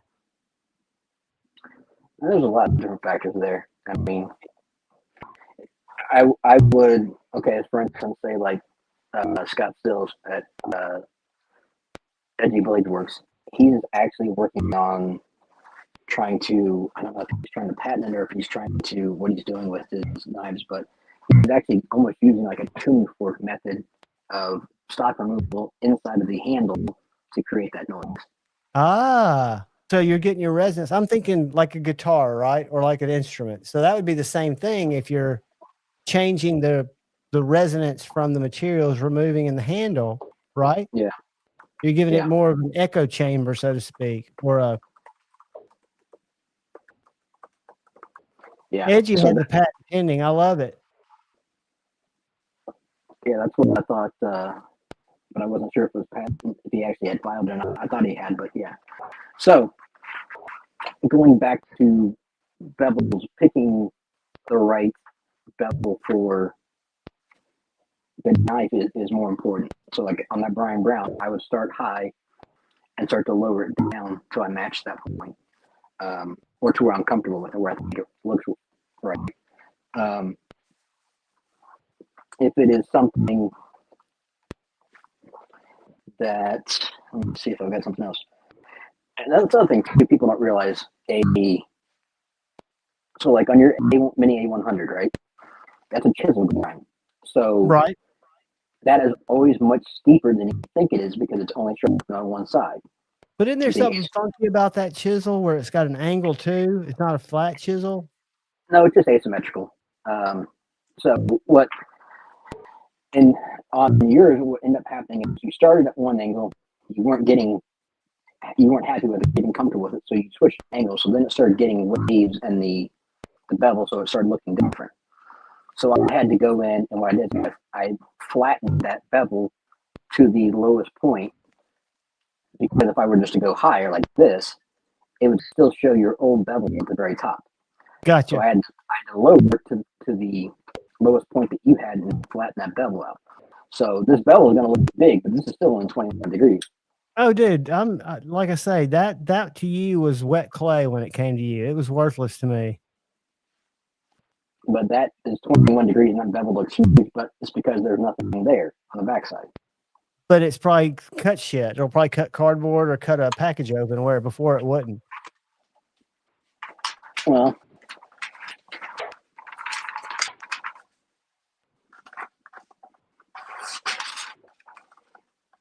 oh yeah.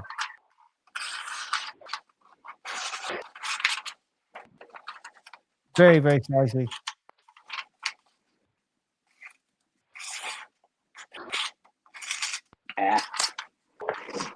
it's hard to do this underneath the camera.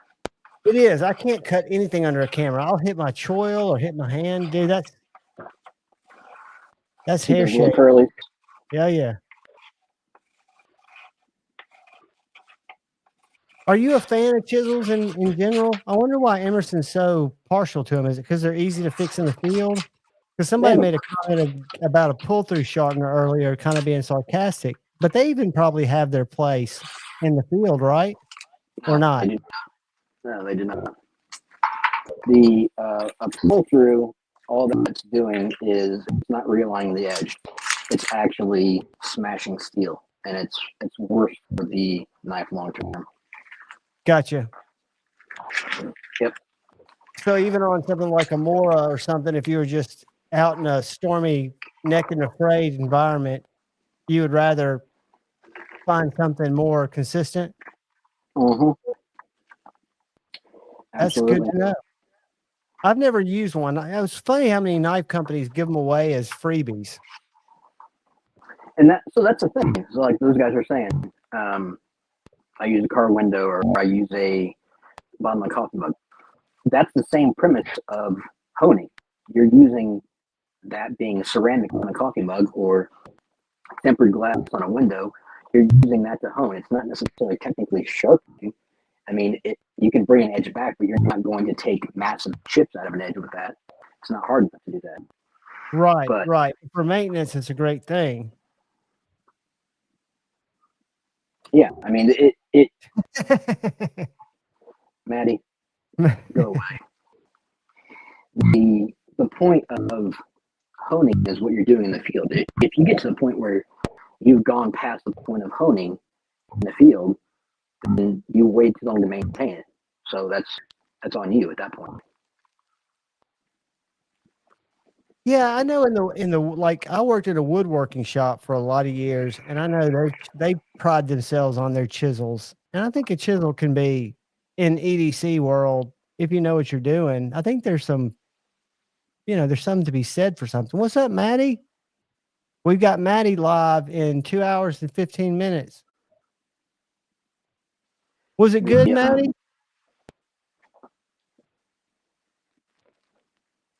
Yeah, with chisels, I mean, if you're woodworking, you're actually honing and touching those up quite a bit as you're working on a project. You're not letting them go completely dull and resharpening.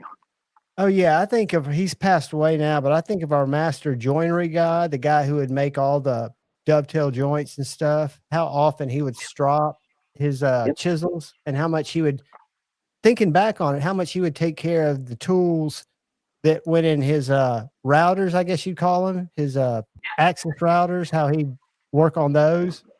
Yeah, his router bits and his end mills. Yeah, absolutely. Yeah. But that makes all the difference in the finished product when you're cutting too. Yes, sir. Yeah, because they're trying to creep up on a line for a mortise or a tenon. They're not trying to, or even a dovetail, they're not trying to have anything split out on them or go past the line. So they're being very, very technical. Absolutely. All right. So going back to the bevels. So at that point, we pretty much set up and we cleaned up everything that we need to for our sharpening. The one thing I will say is, as we're cleaning, going between stones, make sure you're cleaning off anything that's left over on the blade between stones. You never want to clean the burr side, right? No. So what I'm saying is, so say I'm using, okay, this is a 240. I'm using this stone, I've gotten both sides. I'm going to wipe anything that's off right here before I switch and go to my next stone, the 600 grit stone. Okay. So you won't wipe it off before you flip it? Yeah, I'm going to wipe this side off. Yeah, okay, I got you. I'll sharpen it, wipe it off, go back here. If there's anything left over there, I'm going to wipe it off. And then I'm going to go to my next stone. It's because I don't want to cross-contaminate. Now, if I leave any of that swarf on here, and I put my next stone on there, that's going to get into here. And then I'm going to have a chance of putting a coarser grit onto my finer stone.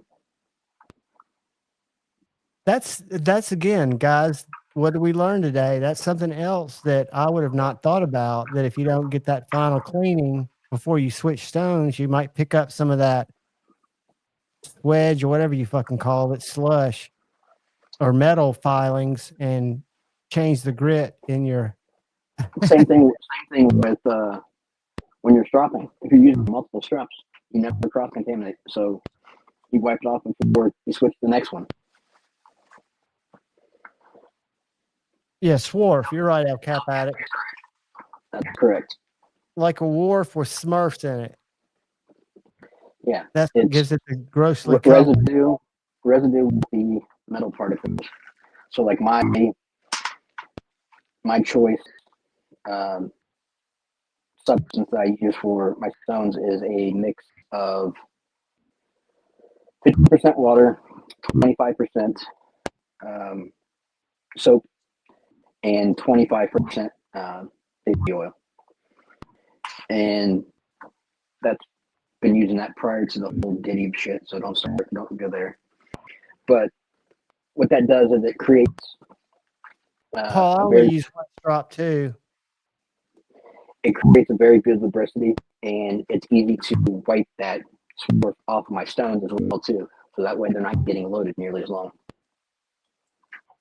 Which is keeping your stones from having to be cleaned and prepped and flattened as much. Correct. So it's kind of a win-win, and it doesn't take that much longer if you do it right. And taping it up makes a lot of sense. I mean, I'm assuming you can get really close to that bevel if you take time and you're looking at the blade. Yeah, and then you're also determining too. So like, if I know I'm laying it back, if I'm dropping my angle and I'm going to lay that edge back, I'm not going to put it right next to the edge now because then I'm going to be going right into the tape. But if I'm keeping it the same, I can get pretty close to that tape line. Right. So the bevel. So it depends on what you're doing with that. But yeah, the key is just don't let all of that swarf get up on top of the blade and stay there. Yeah, I'm living proof of that, guys. I have, like I said, I fucked up my Evo doing that. And there's no real way to get that back unless you refinish it. Right. See if I can give y'all a better view of what we're talking about. So with a like a satin blade, or those two can kind of blend in with high grit sandpaper and trying to match it up, but it's still, you got to start low sometimes to get that out of there. It's a real pain. You almost got to do the whole, not the blade at that point. Yeah, that's what mine would probably recover. Knife nut. I've got all kinds. I would say my two favorites are Gunny and Stroppy stuff. Probably Stroppy stuff is probably number one right now. One, it is color coded, which makes it nice. I think it cuts about the same, and it's actually cheaper. Stroppy stuff keeps going up in price. It's insane. The big bottles of Stroppy stuff are now like $60. Paul, it's not terrible. I can see it, but like I say, I use it. It's a user knife. I hate that it happened, but it's mainly towards the heel. Again, it was before I was getting better at sharpening, but at least I was ballsy enough to try it. Now, I'll give you that. You don't back down. That is a good thing. No, I figured, trial by fire. I can only sharpen so many Kershaws. Yeah, I could get it blasted, Paul, but it really, like I say, it doesn't affect the knife, and it makes me more likely to carry it and use it. I know that sounds kind of crazy. Well, the cool too, since that is the black blade, you could take it off and do a hand sand, two-tone hand sand on the major bevel and leave the flats black. Would you do that with just sandpaper and you could get it off, or would you use like a Dremel? I would use the hand sand that. Just to not get into the metal? Yeah, but that's quite a bit of work, but yeah, you can do it. Like I say, I'm not, it does just, yeah, for what I use it for. Now, granted, my value went down a little bit, but I'm not looking to sell it. I never was with that one. Yeah, and that's the thing. So, like, getting a blade reground doesn't help the resale value, but it doesn't make it. I mean, what you want, so it doesn't really matter, Exactly.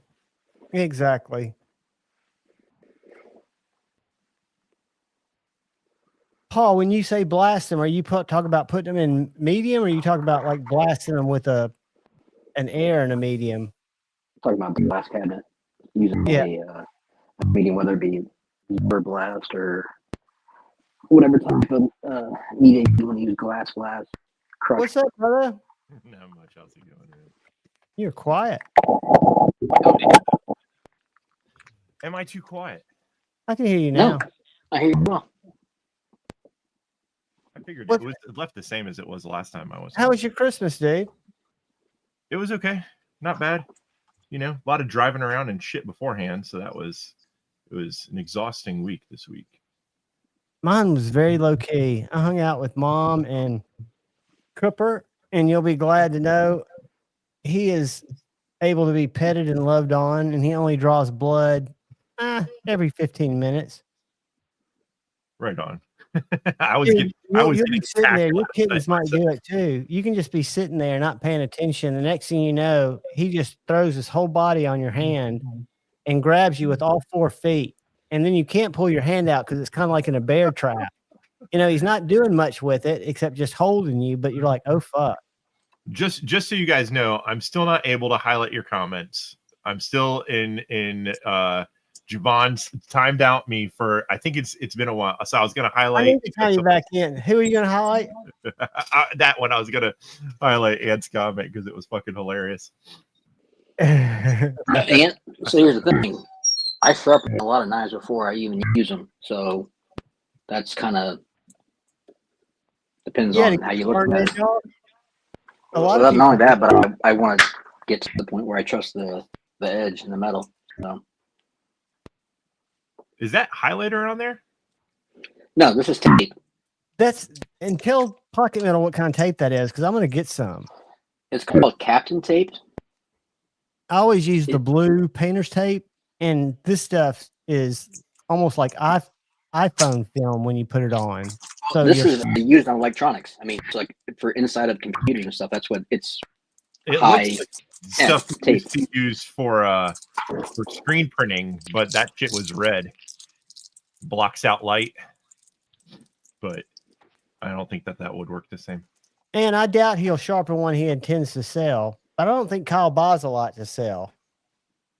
Yeah, I mean, my thing, I'm not buying stuff to flip it I'm buying it if I want it, and if I sell it, I sell it. But in my opinion, if I'm going to get a knife in and I don't like the edges on it, I'm going to sharpen it right away. So I trust the edge, and the hell is to me that's not losing value.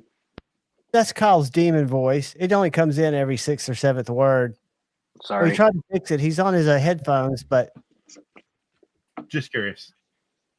All right, carry on. Sorry to interrupt. Yeah, so when it comes down to that, yeah, I think me putting an edge on a knife actually is better for resale than it would be if it was a factory edge. I think he's getting raped by R2-D2. Hey, Pocket Metal, did you see this earlier?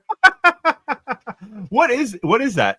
This is a Tuya QAR, which stands for Queen Anne's Revenge, and it's one of his collaborations. Gotcha. It's a traditional. He does it in both this micarta. There's also a funky one. Right on. It comes in this kind of slip. But look at this one. This is called. Looks like a goddamn glasses case. That's a thick ass slip. That is called crystallized titanium. Okay, I saw you post that one on Instagram, and I was like, "What the fuck is that shit?" Yeah, it's the same knife. I mean, dude, the pull on it is probably a 7. So now the question is how much do these cost? I think they're right around $240, so they're up there. Gotcha. M390 tie, you know. Yeah, if that's your thing. That's your thing.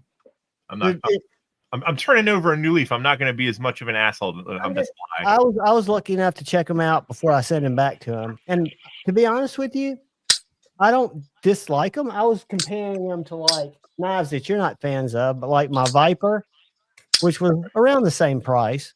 You know, my I think this is a Viper Knives twin. And how did they bring the one back up the Tuya?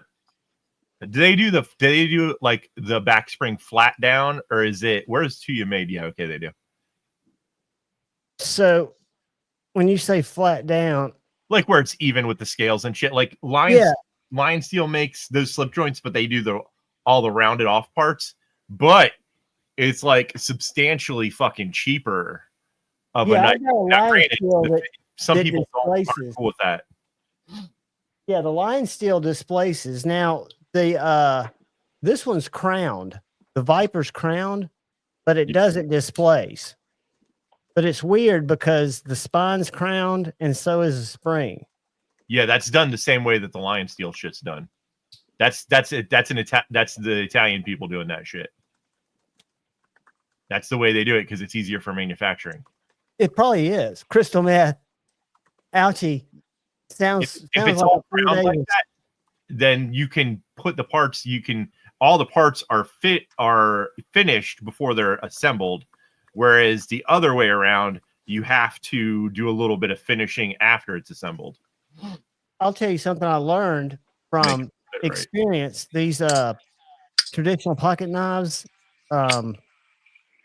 hedgehogs, are all done by machine so specifically that this is the third set of scales. I swapped out a set of scales that I put on this knife, and it should be like any other fucking, CNC'd fucking knife. Like a glove, dude. I mean, there's no variance at all, which is weird because on TKLs, which I'm assuming the handles are CNC'd, but the teeth is fitted after the fact. So I've got some scales for my little Piranha that are a different color. And when I put them in my sheath, it's totally loose. The same with my my Griffin Scout. Zach, what's up, brother? Do something kind for somebody.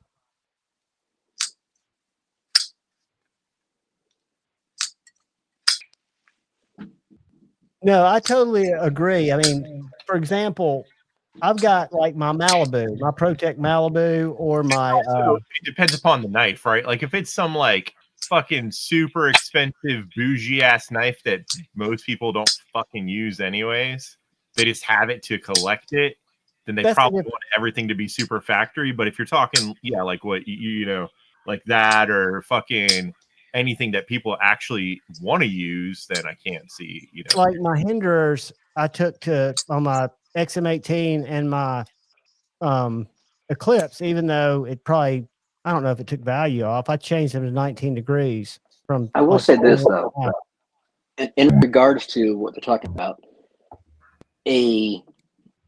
yeah, for sure. But I'm talking about something that Kyle sharpened, not just your run of the mill guy. Yeah, right. No, I'm saying if you have something that's professionally done, then it's going to bring value compared to a factory edge. Just a little secret: most custom makers don't sharpen for shit. They're the worst, and they have some of the worst grinds as far as like the actual bevels. So you have to fix that in a lot of cases too. Yes. I mean, it's not bagging on them. It's just that it's the truth because you're doing something by hand. It makes it more difficult to get even. And if you were to take a custom knife and you reset the bevels and put a better edge on it, then yes, I think it brings value. Zach, I think he's that robot that's farting above me. Thank you, buddy. I appreciate you, man. Zach coming through with a meow. As a matter of fact, Kat was out here just a little while ago and said, "Later, Gator." But what I need to do... All right, guys. Well, since my audio sucks, I'm going to hop off here. Dude. Oh, listen to him. No, I mean, they were saying it in chat, so I didn't want to keep torturing you guys with it if it's bad. Dude, I don't give two fucks. And so don't act like No, it's not. I don't think it's necessarily bad. Don't cry, Kyle. It'll be okay. You do you, Kyle. I'm good, man. You sound good to me. I just didn't want the chat to be upset as far as not being able to hear me very well. No, we don't. There's just like a weird bass thump every it's like boom, boom, like every once in a while. I have no idea what the fuck it could be. I don't need a new codec to play this item. That's bullshit. I don't know. That's bullshit. I'm getting a message that is just a lie. I'm getting lied to. by my Windows Media Player. I'm not paying 99 cents for that extension.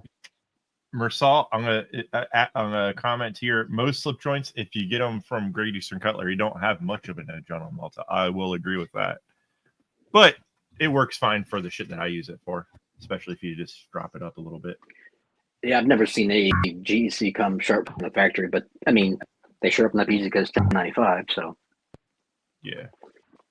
All right, I need to learn how to do video drops, where I can, instead of just doing an audio drop, I can do something like this. thanks, Mark.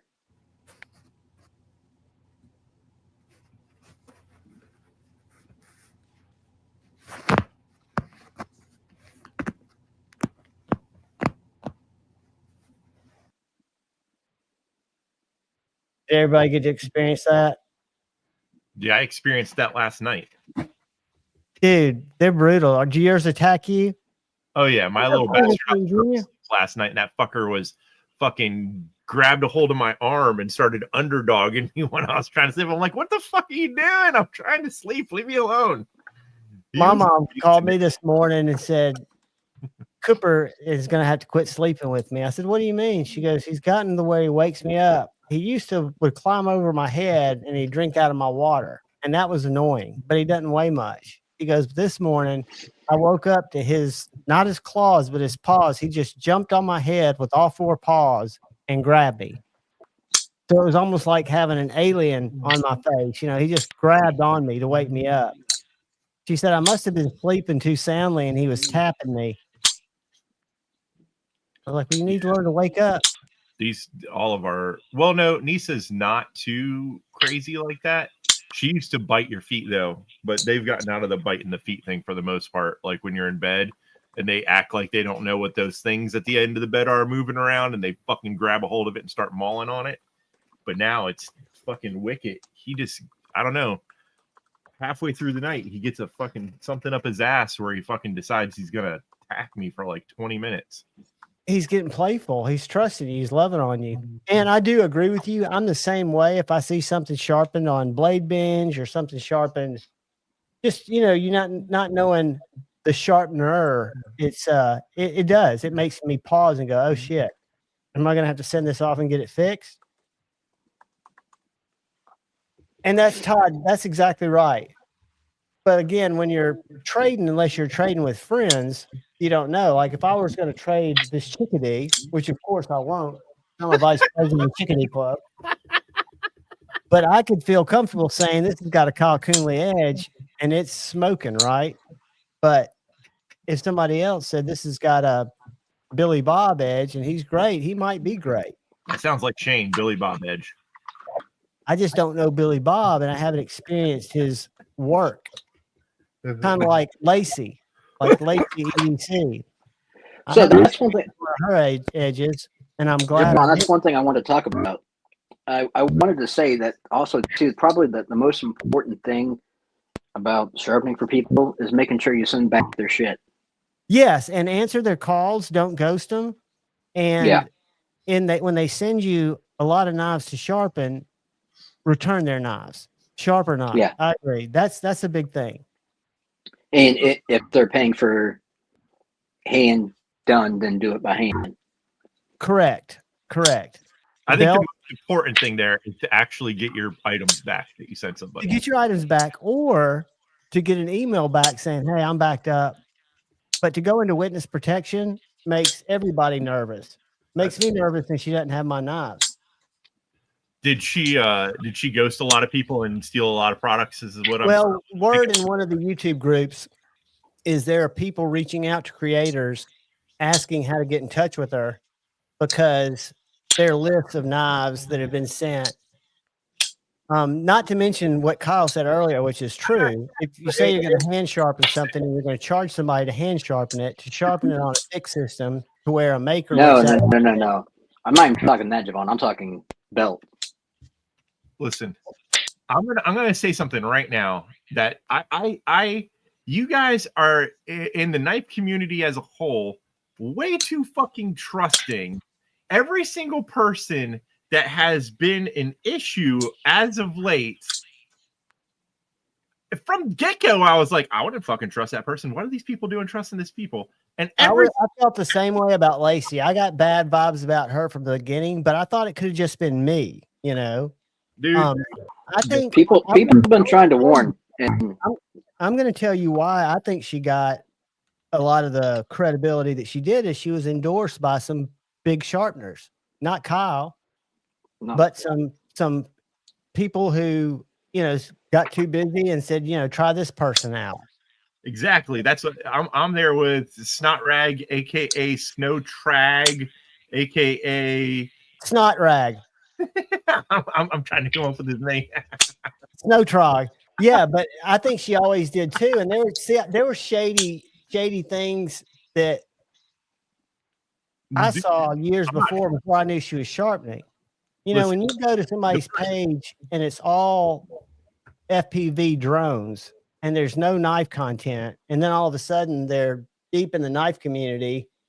Granted, we all started somewhere. My whole page originally, I made my Instagram just for knife shit, and I was just taking. I wasn't trying to start a business or some shit. I was just taking pictures. Fuck, I got into knives more around the COVID time, as a fuckload of people did. Right, you're stuck indoors all the time. You used to take pictures of events and, you know, do portrait photography and shit. And now I'm sitting at home and take pictures of my knives. Same thing though, but you got a good thing going in terms of your art, because it is art. BB Ant, that's somebody else. That's Allie. So yeah, that's the second. And one of the funny things, yeah, it was. I don't know, and it could be that something tragic happened to her, and I'm getting it all wrong, you know. But I think there were symptoms of something that wasn't altogether. The first thing to me that comes off is when someone is like goes from 0 to 2,000 and being like in everybody's fucking live stream trying to strum up business. Like, people don't even know you, and you're like trying to get in, being a mod, trying to be in everyone's thing, fucking trying to fucking, you know. Dude, did you follow her on Instagram? She was getting banned every other day for violating policy, and she kept saying it was because of knife shit. And people in the comments would say, "No, you're spamming." She would be spamming her shit in knife comments, which to me is worse. Y'all carry on a conversation while I do a real quick little boy run. It won't take me a second. That dude fucking what the fuck was that guy? Drooby Tunes or some shit? That guy came out of nowhere and is like, hey, I want to do this thing where he was like, I don't even know what the fuck kind of pyramid scheme bullshit he was trying to get me involved in with, like, hang on 1 second. Selling it. Go ahead.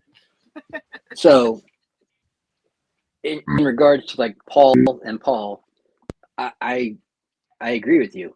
Early on, there was plenty of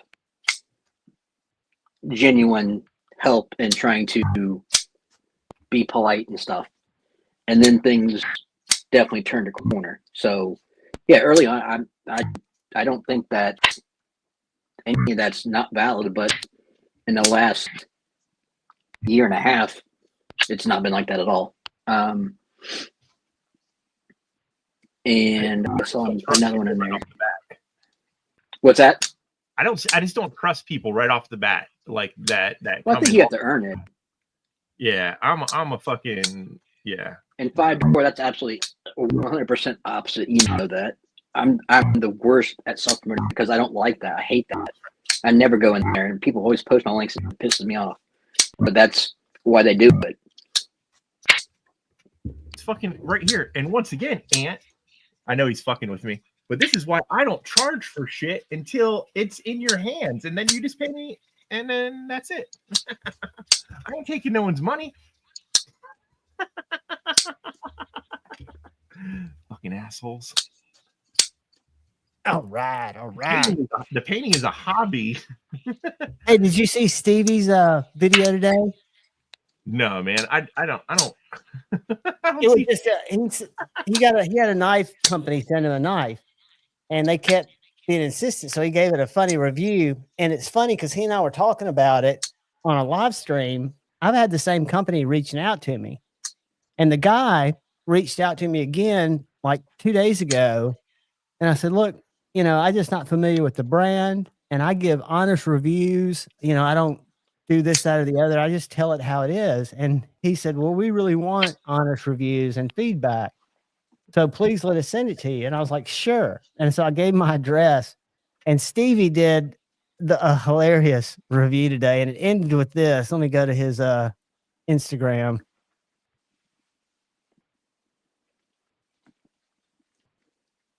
Let's go right here. Pocket metal. This my card is really starting to come in with some oil coming into a nice color, nice sheen. Oh, right on. Yeah, that color looks nice. Can you or no, that's the American Blade Works, right? Yeah, this is some vintage crosscut I bought a while back. Oh my god, that looks like a fucking It's Walmart a top down. Fucking knife. Watch this. Does he throw it in the water? What? It would be funny, but you might end up stabbing. That might like poke somebody later in life. Well, I thought about that. I wondered if it would. Allegedly. Well, But people fish in them streams when it's not so inclement. So that's true. Let me get off the little kiss. Let me pull this up. If he like dulled out the blade, it would be less worse. I think he probably did, because he was trying that when he did the review. I'm not doubting. This is hilarious. The thumbnail is great. Funny. That's the first thing I thought when I saw him holding it over the edge. I'm like, he's gonna throw this shit in the water. But it's the thumbnail is great, dude. It says I got this knife for free or some shit. Hold on. Yeah, it looks like a piece of shit just from looking at it. I was gonna see if I could get to the thumbnail, but by the time someone finds it, it'll probably be rusted out. Unboxings for you folks. That's so they'll get tetanus. Perfect. This is a ultra super stupid cheap knife that's being sold on Amazon. I don't know what this one is, but it probably is also. I've already seen. I did take a peek on the YouTubes to see if there are reviews already out there on this is kind of funny. He doesn't call names, but he's roasting this knife, and there's dozens and dozens of them. And I skimmed through and I watched a little bit of them, not to see what they were necessarily saying about the knife, but to see what I was anticipating they weren't saying about this knife.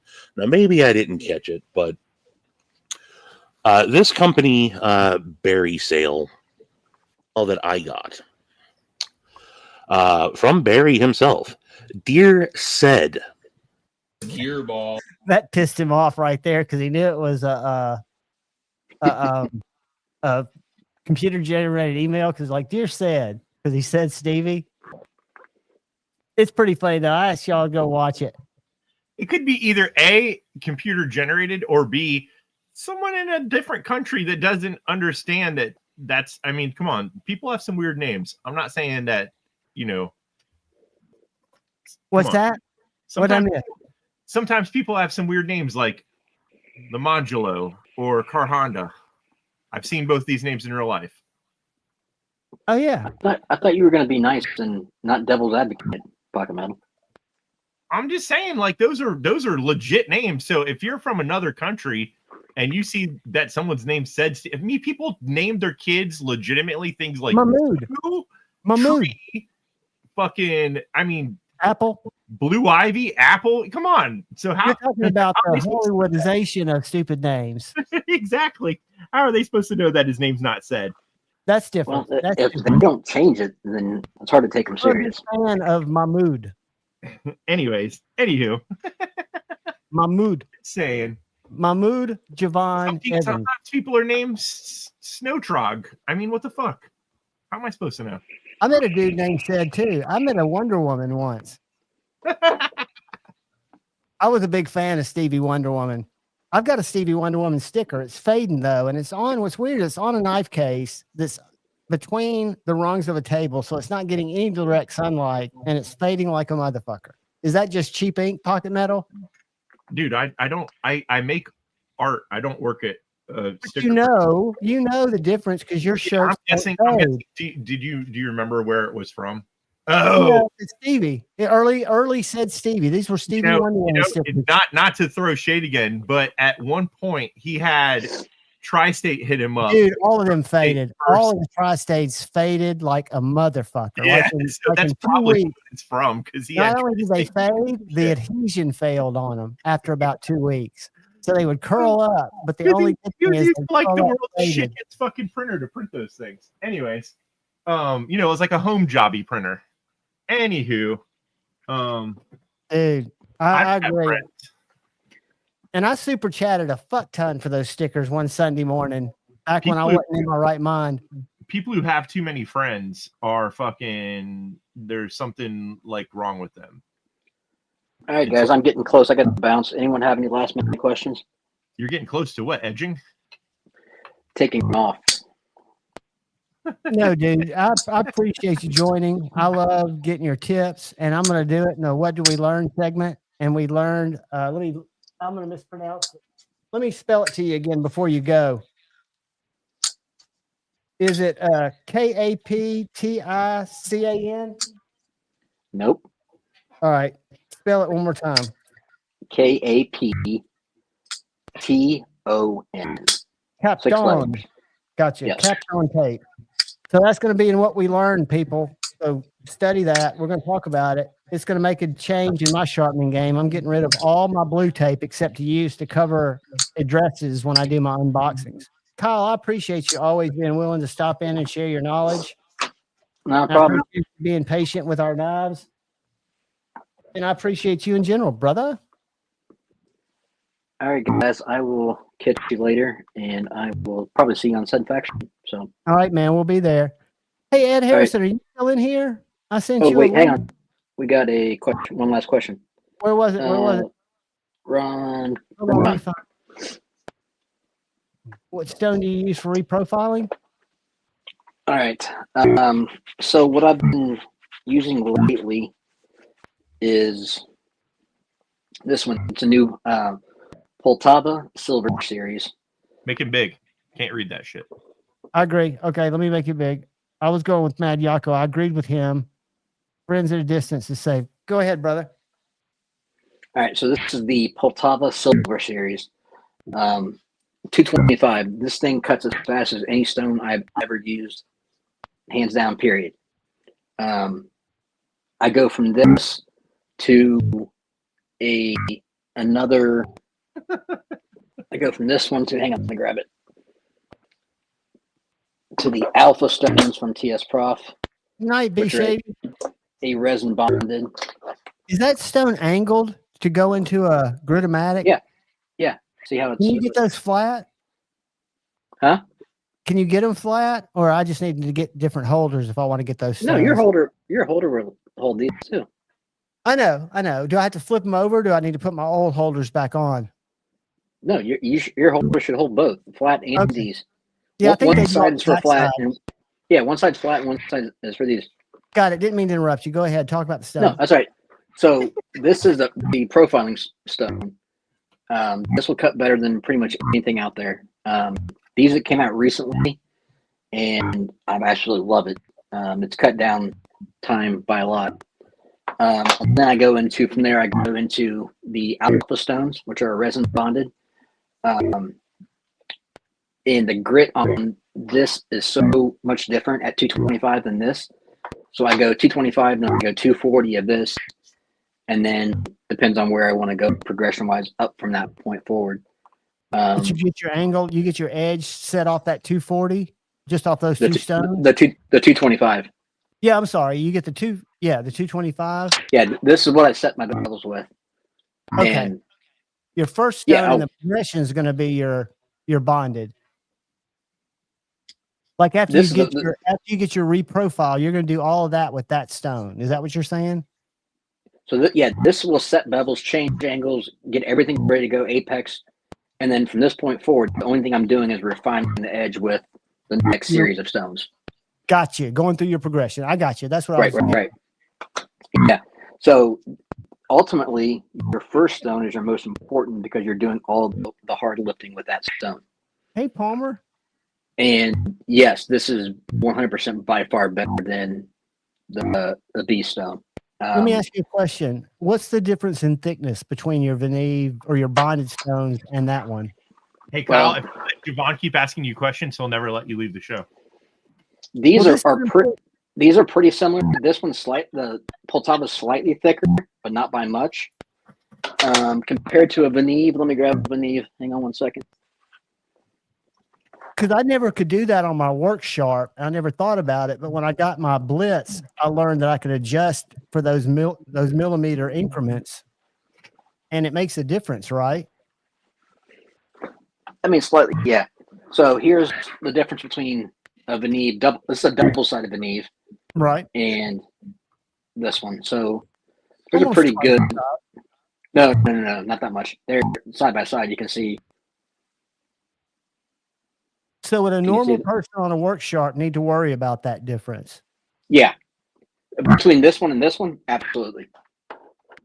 But between these two, the more modern systems, you can adjust them, right? Yeah. So like on this one, I've got an angle gauge built in. So when I put a stone in here. Oh, no way. It's got a little digital angle finder on that. Yep, right there it is. Dude. So then if I switch out a stone, go to this one. You adjust your base to get your angle the same. No. I keep everything the same. Okay. If I can get that in there, hang on. And then when I turn this over, I put that back on there, and then I'll just adjust accordingly to get to match. Back to that angle. Right. So do they make, because what I use, I've got the base and I use my angle finder, and to zero it out, I can lay a stone on the blade to zero it out. But do they make an arm with an angle finder on it for other sharpeners, or is that just on that one? I'm not 100% if they make one for the 6mm rods. I know they make them for these, for the 8mm. I don't know if they make them for. I need a 6mm rod, right? Correct. I don't you. know 100% on that. That's something I have to look into. No need. Because I think I've seen on Gritomatic site, I think I saw one back before your system came out that was not that angle system, but it had it on the rod, and it was for the I think it was 6mm. Make it.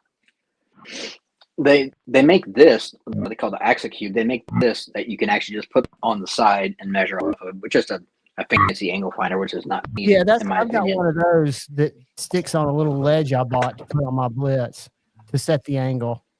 Yeah. But I just think it's cool to have it on the stick. That doesn't sound very professional, but that's what I meant. Gritomatic.com. So that's the difference in those stones. But yeah, those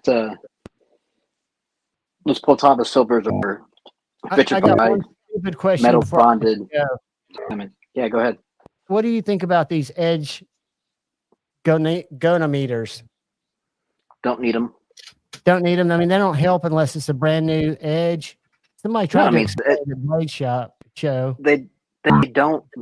They're not needed to begin with. I mean, in my opinion, because one, you're paying $100 or more. What's that one? $245. Yeah, $245 for that one. Yeah, that's insane. All that's doing is telling you the angle of the bevel. Well, I can do that by just putting a Sharpie on there and finding the angle. So you're doing basically the same thing. Yeah. I got you.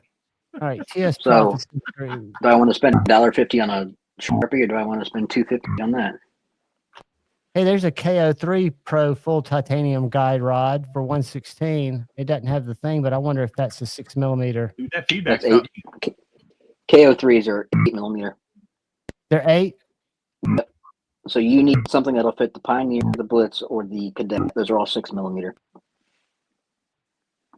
AccuCube, KO3, TS Prof for Cadet and Pioneer. $36. extension rod. That's just the extension rod. That's not Yeah, the. that's not what I need for the holders.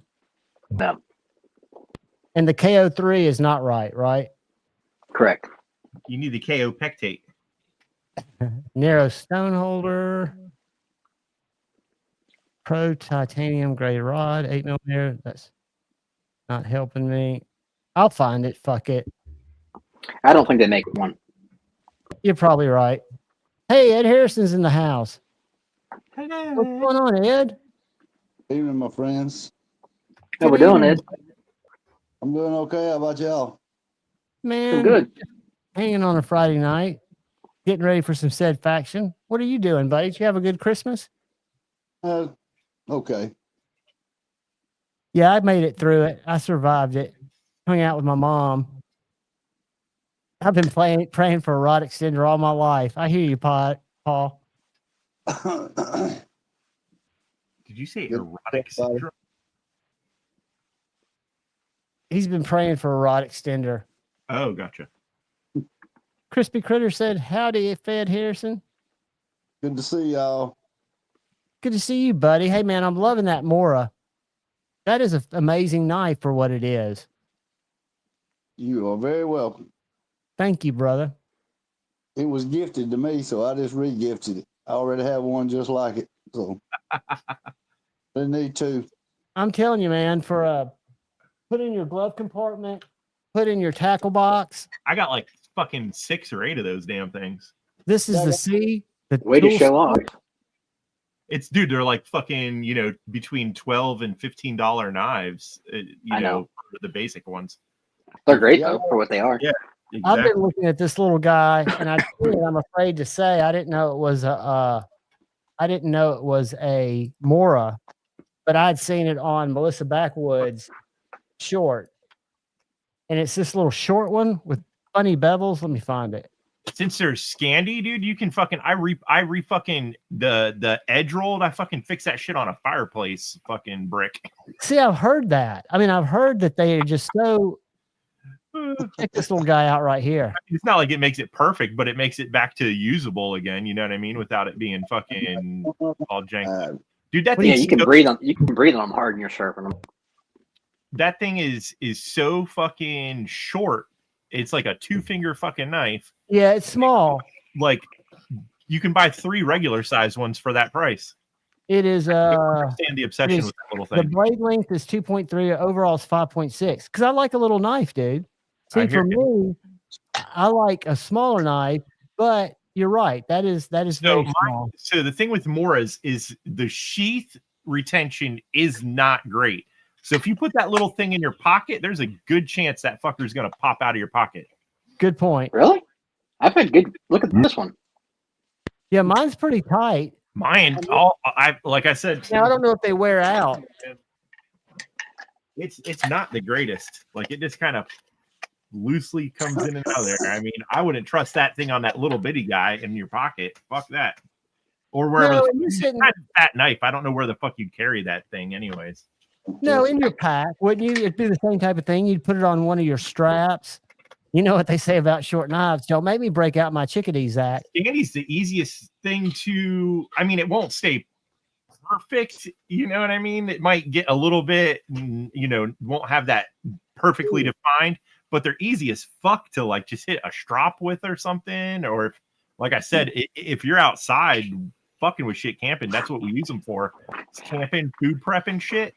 Dude, you fucking find a rock and fucking fix that edge. Ed, who you got loving on you? I looked over at my table. I thought it was Tippy, but it wasn't. Who's that pretty blue cat? You're probably right, Todd, but I never actually I never carry these on like me anyways. I just we get to a campsite, we set up our little like fucking food prep area or something.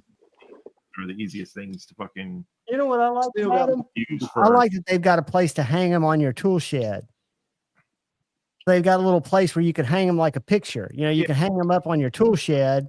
Yeah, we had it sitting in the Subaru. Like, there's a little weird pocket that I don't know what the fuck anyone else uses it for, but it was clipped on our little Subaru there for just so we had a little knife we could easily get to if we needed it. Did you get a new car, by the way? Yeah, we got a van. Oh, did you? Is that how your fixing went? You had to go. No, I mean, I'm not giving up on the Subaru, but at the same time, it's like, dude, I got to take the whole inside of the fucking engine compartment apart to get to the fucking head gaskets and replace head gaskets now. So that's, I work. I can't spend, I spent 2 days in a row fucking working on a car. If I keep just working on a car and not doing work, then I'm going to be fucking a broke ass motherfucker. I know the feeling. I got to work to buy parts. So I traded for this little guy with brother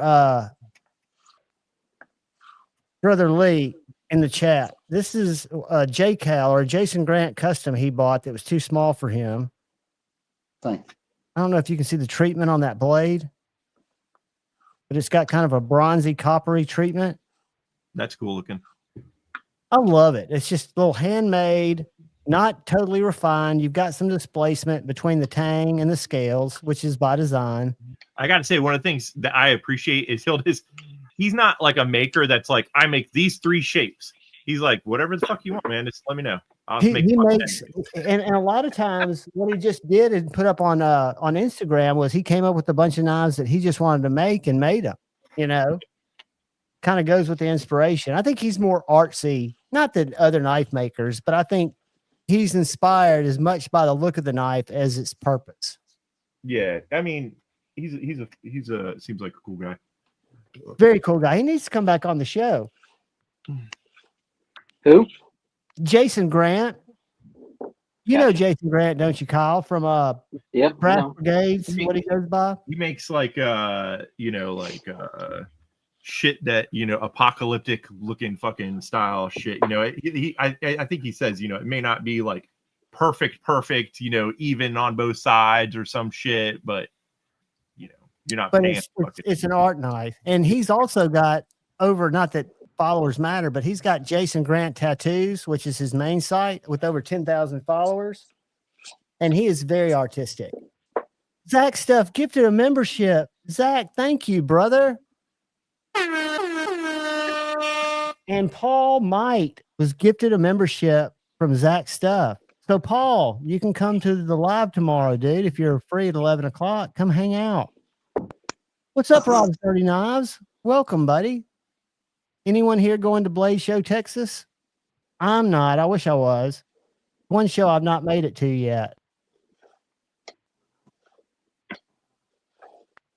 And I mean, basically, he can make whatever you're looking for, right? And he's very easy to communicate with. In my experience, I had to make.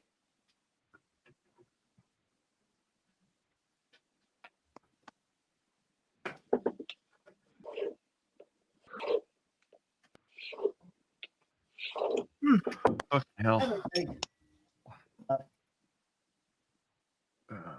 Shitty fucks. Pocket Mellow, you had to work on the paint? Sir, I could not hear that. It like cut out a few times. I said, have you had a chance to work on the beat up painting any? Dude, yeah, I've been working on it. It's a work in progress. If she is getting worked on. Is she outside or is she something? No. It's in the other room behind me. That's where I keep stuff. It's got a dehumidifier in there. It helps shit dry faster.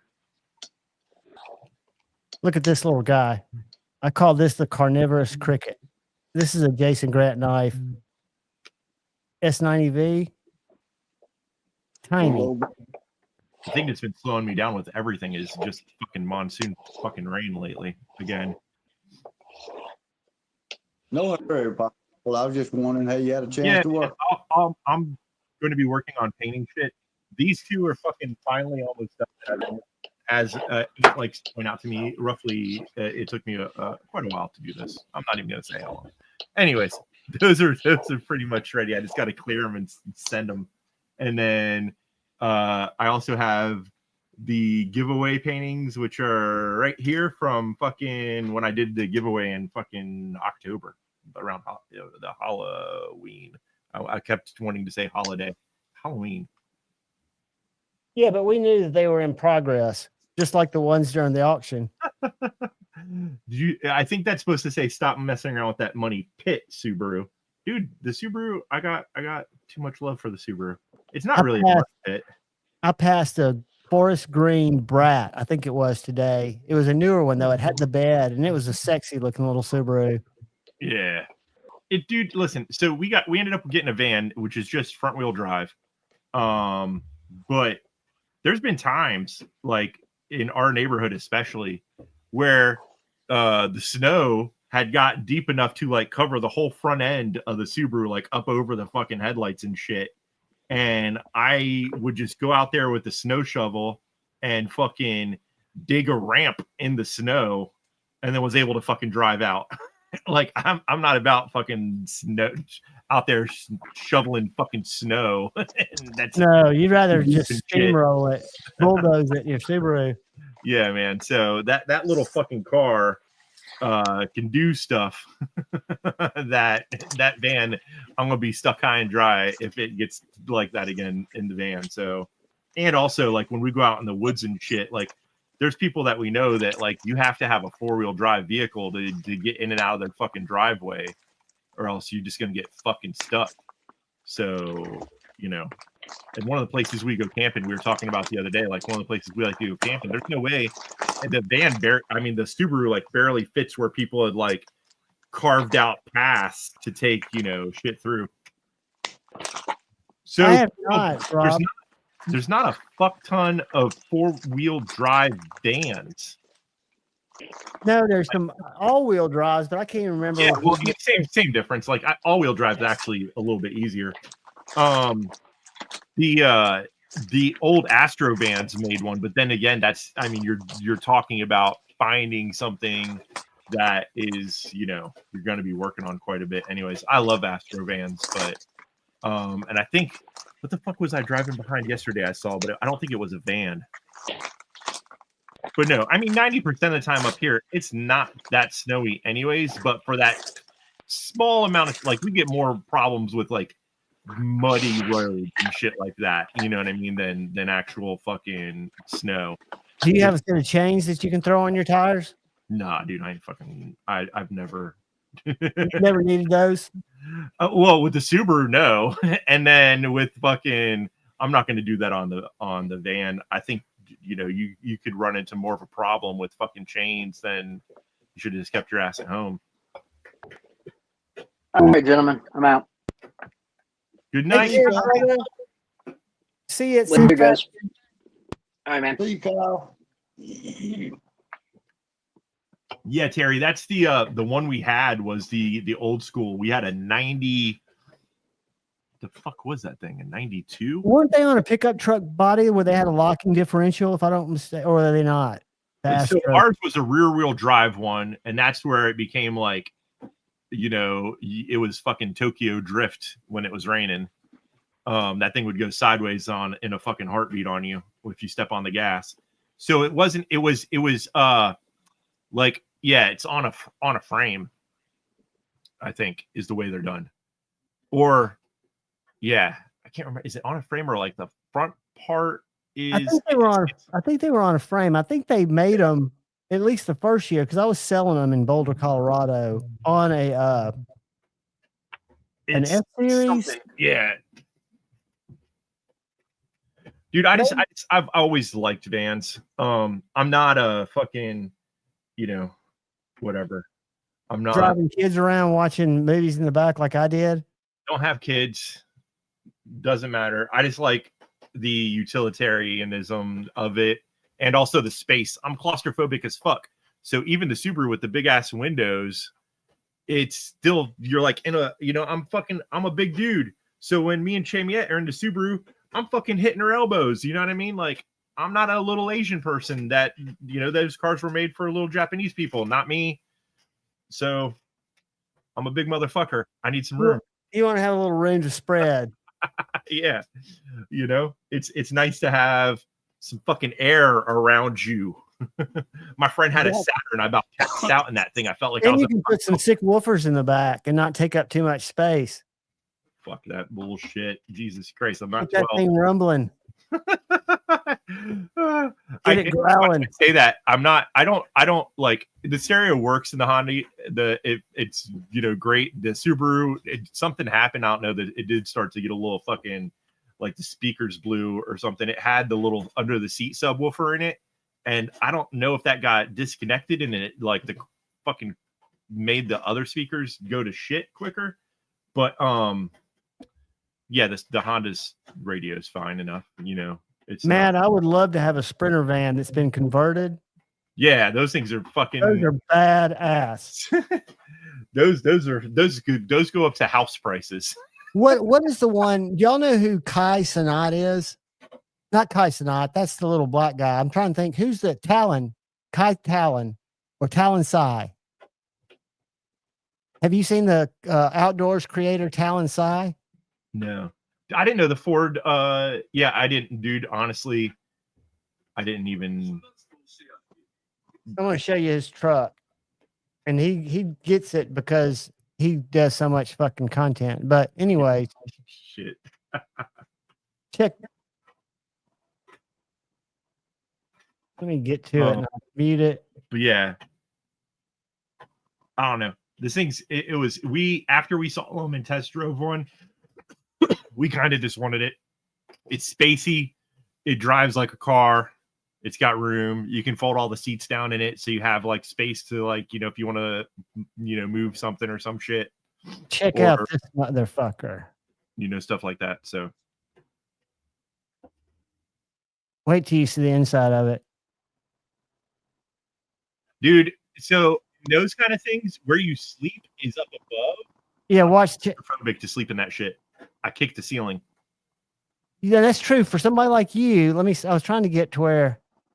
Ever since I was a little kid, man, I tried sleeping in one of those things, and I fucking just punched and kicked the ceiling. So you couldn't sleep? See, I sleep in a hammock when I camp. You probably couldn't do that. No, if the hammock's fine. If there's room above you, that the sleeping compartment in that thing is that little fucking. Let's see. Hold on. I think this one pops up. I think this one pops up. Now that one's a small. Let me see. Hold on. So, Aunt, we were joking. Aunt says, "Please tell me it has a dragon on the side, or that you intend on putting one." So it's a. You're right. It is tight. That would be too claustrophobic for you. That's a little bit higher than I thought it was. I don't know that the one that I don't know how tall that dude is, but the ones that I've been in like that, I couldn't sit up. Like if I were to sit up, it'd be like this. It'd be like boop, and I'd whack my fucking forehead right on it. See, he's sitting lower than the bed. It looks like. When he gets to the bed, I don't think he's sitting up. Yeah, he was in the bed part up there talking. He was sitting up in it. So I mean, the guy might be, like. See, I think he was sitting down beside it, maybe. But oh, gotcha. No, there he is. He's sitting up, and his head's touching it. I guarantee I can't do that in that thing. Anyways, Aunt, Shamiette is decided that we need to paint red Sonia on the side of the minivan because it's red. I'd love to have a camper like that. I just think it's cool. Aunt, you should be tied up when you sleep anyway, you fucking werewolf. I do thrash around sometimes, especially if I'm in a closed-in space. Shit's not good. The funniest was the first year I went to Blade Show, 2022. We stayed out in LJ, and I just set my hammock up right beside this creek. Beautiful, man. It was quiet. I climbed in there the first night, sleeping, real quiet, and woke up to them shooting from the deck marbles at my tarp with a slingshot. I was like, fuck. So I got up and I had my shoes sticking in the little side thing. So I hung my feet out of the hammock, unzipped my net, and went to put on my shoes, put on both my shoes, then stepped out, and I didn't realize I'd hung it on a slope, and I was off to the races, heading right for that creek at about 6 o'clock in the morning. And if it hadn't been for a little sapling that I was able to grab onto, I would have woken up, taken the plunge. Jesse, I think he's a bigger guy. I could be wrong. I think Talon Sai is a normal sized dude. He got demonetized for showing pew-pews or something, but they do a lot of wild, crazy adventures. And he's got one of these things, which is a totally different camper. But yeah, I don't know who funds that stuff for them, but they're definitely out there getting it done, making it happen. So Ed, what's on your mind, buddy? What you been up to? You met Stevie, right? Me and Stevie are about the same size human being.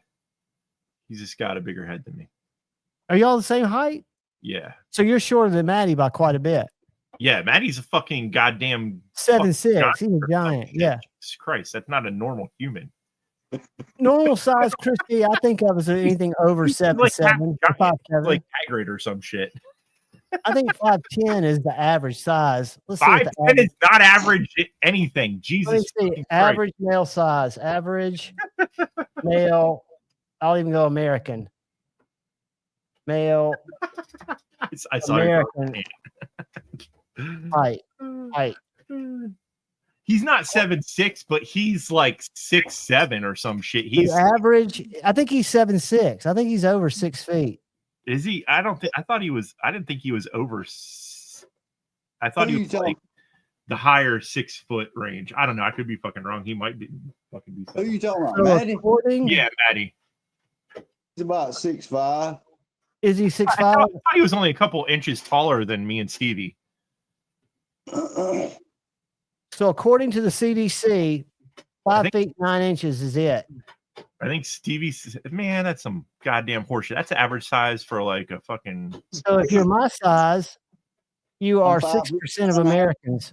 I'm 5'6", between 5'6" and 5'7". He's 7'11". No, that's Maddie's diet, not his height.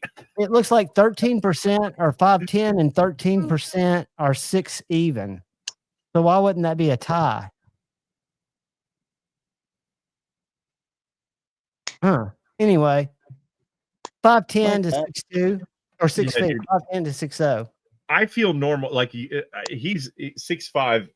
Yoku Crispy Critter says he's 6'5" and feels normal. I don't feel like. I just feel like you're fucking short. I don't feel like I'm abnormally sized. But I'll laugh at y'all when I'm on an airplane. Ooh, dude, that's pretty. What is that? Damascus? That was my Abigail package from OCD for EDC's Christmas, my 12th day. Damn, dude. So Spyderco and Delica. What kind of scales it got on it? Peckerwood. Damn, dude.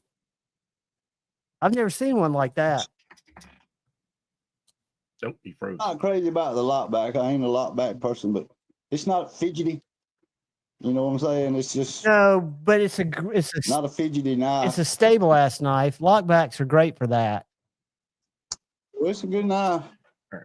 And I got my got that today. Oh, nice. Very nice. Came in the mail today. I got it, and one of the brothers in the community, he's on the chat right now, unless he left. He sent that to me for Christmas. That is awesome. Y'all chat. I got to check my mailbox. Man, Yoko sent me that for Christmas. Didn't know what he was sending. I figured he's sending me some stickers, but he sent me a hank too. So. I'm guessing I'm the one who made it sound. Who was it that said something that sounded like? Oh, okay, Ed. Packerwood. They thought you said Peckerwood. Packer. P-A-K. Packerwood. At first, I thought it was me just saying something because I curse constantly, and who knows what the fuck I say. Southern accent. It's my southern accent. It's Packerwood. You have a southern accent, Ed? I didn't notice. Born in the South. Got the old southern accent. Dude, it was funny. I was born in Florida, but Florida's not really the South. And all my family's from Pennsylvania, so I don't have an accent. But there's people in Florida in different areas that talk, you know, with accents. It's a fucking hilarious. Is that where you was born at? Florida. You was born in Florida. Yeah, I was born and lived most of my life in the Daytona Beach area. Yeah, I knew you was from Florida, but I didn't know you was born there. Yep. Yeah, my family moved down from Pennsylvania and then like a year later had me. And I was like, what the fuck? I've hated that area my entire life, pretty much. I heard y'all talking about stickers. when y'all was talking about stickers before I jumped in the live a while ago. Yeah. I don't know if I told this or not. I went out to the shop one day and I was cutting grass, and whenever I parked the lawnmower in the back of my shop, I was coming through the front, and I turned around and looked back at my toolbox, and for some reason a sticker caught my eye, and I thought, what the crap? And I walked over and got closer to it because I couldn't even see what the hell was on it, and it was like what Javon said just then. It's not in direct sun, and it had faded absolutely pure white, and I had to get up. I had to get up close to it to see who it was. And whenever I did, I just reached in my back pocket, pulled out my phone, and I snapped a picture of it, and I sent it to Big Red. It was one of his stickers. And he said, he messaged me back a couple of hours later, and he said, I got a bad batch. Well, I got to noticing on my gun safe in here that there's no light. Well, there's a light on, but most of the stickers are not in, even the light even hits them. Yeah. And a lot of them are fading. And what y'all was talking about just a minute ago on here about Karen them, Cole's wife, printing out stickers, every damn one of them that come from Cole, some that came from JB, and a couple of them that came from B's Blades are fading. They're absolutely damn white. A lot of his, like, he had the thing that the Bob's Burger thing that I made for him. He had those printed there. Yeah, he had that printed from Tri-State. That's why me and Tri-State had a little argument. And then some other people also had stuff. Now, I will say the original sticker that I had some metallic Baphomet stickers printed from, what the fuck is that place called? God damn. The monsters, Zug Monster. Yeah, Zug Monster. Metallic ones in this, like I slapped it on the the luggage rack thing on my Subaru. It's faded to just like a silver sticker. So those things aren't like, some of their stickers are supposed to be able to last through rain and sun and shit, but those metallic ones evidently are not them. But that's in sunlight. Like, I've had some in my house and they're still fine. Yeah, I've never had any outside, but all my inside ones from either Sticker Mule, Zug Monster, or there's one other I order from, have seemed to do pretty good on my boxes and stuff. The only ones that I've seen faded are the ones that had the just regular ink on them. Not knocking on anybody's stickers, No, it just happens. I prefer here. The thing is, man, it's like when you do something or make something or whatever, like, you should probably test the shit you're making before you sell it, right? That's just my thing. I don't know. Well, I didn't pay for none of these, so.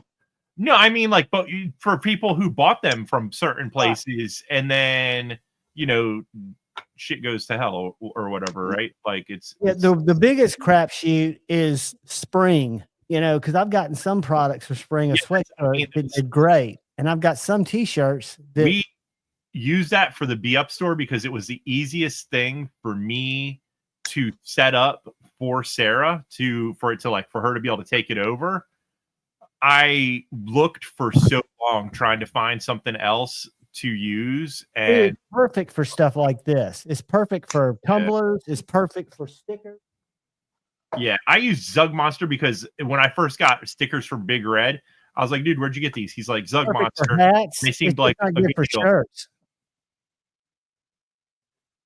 The ones, I got a gallon Ziploc bag. The little skull stickers should be fine. Those according to Zug Monster are rated for being able to be outdoors and shit. And I think I have one on my car, and it's been sitting in the sun forever outside. Did you say Endura or Indela, Ed?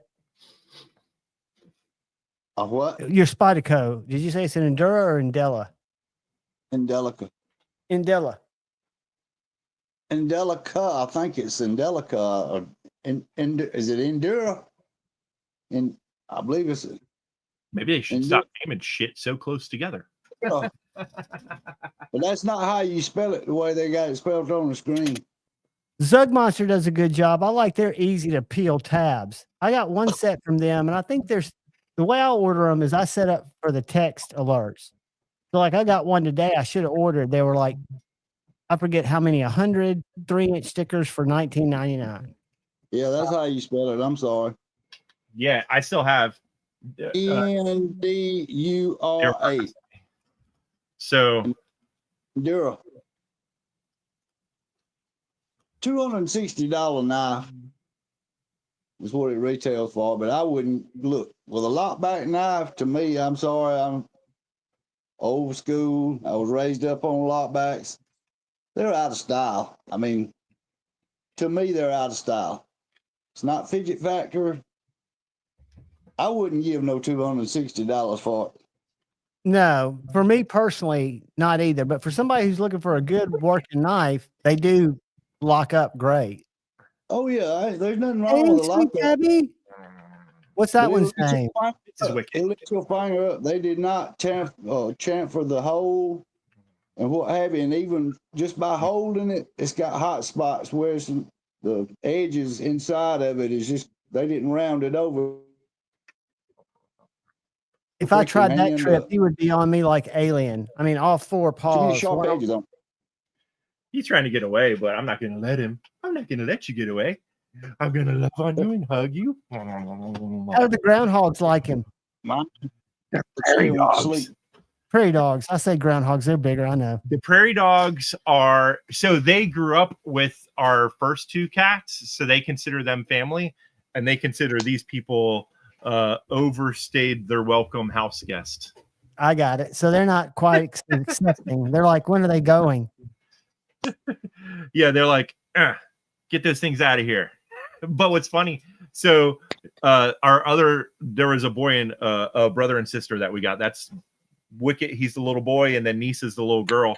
She's infatuated with them. She loves sits there and watches them. So yeah, she'll sit up on top of their enclosure and like just sit there watching them, like working on boxes. Like Lois is in there working on a box right now, but she likes to just go in there and she'll just sit in the little like cage with them and just sit there and watch them. And she'll just sit there and lay watching them inside the cage. Yeah, she had started she wanted to get in there, so we put her in there. And they don't get scared or anything. It's just kind of like they all hang out. No, they're not afraid of anything. They'll chase. If that cat does something to piss them off, she one day we were sitting here and I'm sitting here working, and all of a sudden you see Nisa like go up against the wall, and Lois must have got pissed at her for some reason. Her chatters came at her. That's funny, dude. Yeah, she wanted out quick. She's like, they're trying to get me. That is very funny. Yeah, we have prairie dogs. They're fucking the best. I absolutely love our prairie dogs more than anything. Yeah, they seem super loving. I mean, they seem very appreciative to be there. Ever. Best little babies. I got a question for you, Pocket Metal. What's up, man? Do you know what Nora's favorite animal is? I do. Well, all right. So, like they were saying, she has, what is that? It's a little lamb that Jason had taken to Blade Show with him that time. But besides that, I know she likes dinosaurs. A lot. Or at least she did. Now, she's a young kid, so things may change. But I remember, what the hell did I sent Jason, when I sent him one of his knives that he got from me, I sent like a little transformer like figure and a little something else, and Nora snagged those from him. And then I think at one point he was telling me, or they showed me like pictures of her room or something, and she has like all kinds of a lot of dinosaurs and stuff like that. So she was like super into dinosaurs. Well, I was going to get something. But that was like a year or two ago. The practice that I got to send, and I haven't sent the money out to her yet. And I was going to get Nora something to put in there with it. Reason why I was up. She's definitely at that time she was into stuff like that. We've sent her a few books that we knew she would like and stuff like that over the years. And but yeah, I mean, I don't think she's not like. Is she 10 now or 9? I think this 9. I don't think you got to worry about it being overly girly. She's not, you know, the super. She likes a lot of everything. Like I said, she stole a little Transformer figure I sent Jason from him. She's a kid. Yeah. I sent him one of these little things that I found, you know, that I put in boxes sometimes just because it's cool. Fucking Soundwave little action figure. And then I think it's Skeletor or something like that. And she snagged both of those from him. But He likes cool stuff. Her daddy did. Yeah, exactly. They don't all do the same exact, but Lois does stretch like that as well. Paul, he was asking about the prairie dogs. She gets up in the morning, she does the little like sticks her one little arm out and then sticks her other little arm out and makes a big yawn and shit. They're fucking adorable. Let me find before we find the picture of Homeboy. Here we go. Yeah, I haven't mailed Sarah North the money for all the auction money. Right. Main reason I haven't mailed it is because I've seen where some people was having trouble with the mail and not receiving packages, and I figured right now is probably not a good time to be mailing it. Yeah, you scare me the way you do that shit. Well, it's not going to be. I'm going to send her a check. I'm not going to do it, you know. Yeah. You know, I ain't going to be sending no cash. Check out those markings on his legs, how they're just perfectly matched. Yeah, he's got these little eyebrows that are perfect. And he's got this eyeliner like Johnny Depp. Ours has white. Both of them have white little eyeliner on them. It's hilarious. I've never seen. What's that? Know who that looks like, don't you? Who's that? The one I just buried. Really? That's a cat that my mom rescued from the place she plays tennis. This is a little feral cat that has caused me to bleed more in the last 2 weeks. But she does it with love. Yeah, right. No, she does. She'll like, she's trying to be trusting. She'll jump on my hand and just grab it. And then when I pull away, it's what causes it to bleed. I seen you with your hand on the couch the other day playing with it, and I thought, yeah, you just asking for bloods. I was. That's her favorite game. Well, he'll jump up there and then climb down. It's freaking hilarious. And he'll stalk you from the get-go. I mean, he doesn't like to really show himself, but after you've been there for a while, or I've been there for a while, he'll come lay kind of between me and my mom. And he doesn't want you close to him. He just wants to do his thing. But he's got it made. I assure you he's got it made more so now than he did when he was out there running from hawks and owls. Yeah, that's no good. No. But what's weird is they said he was 7 years old. There's no way that cat's 7 years old. That cat looks young as fuck. Yeah, they said they could tell from dental records, but when you feel its fur, it's got no scars. Its little pads are so soft. There's no way that cat's been running around in the wild for 7 years. Might have been somebody's cat. Got out. Well, you would think it would be a little bit more accepting of people, right? It's not all there. So, I saw that someone asked if Tabby say pretty small.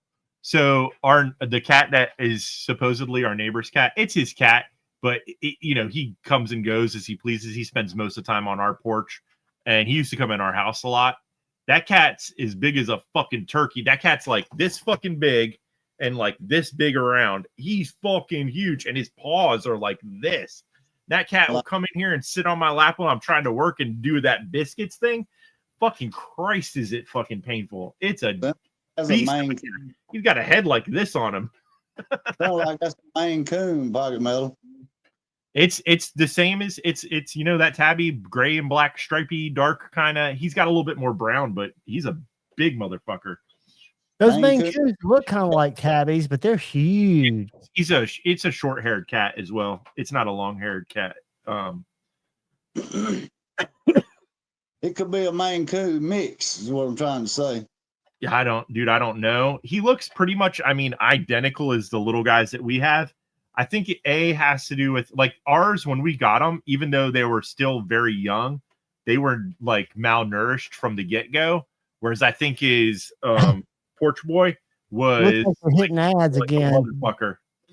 I think those Yeah, first I got months one. were very. Dude, I get them all the time in ads now. I don't know why. I don't watch knife at lives as much. I'll see if I get any in Stevie's, but I have them turned off.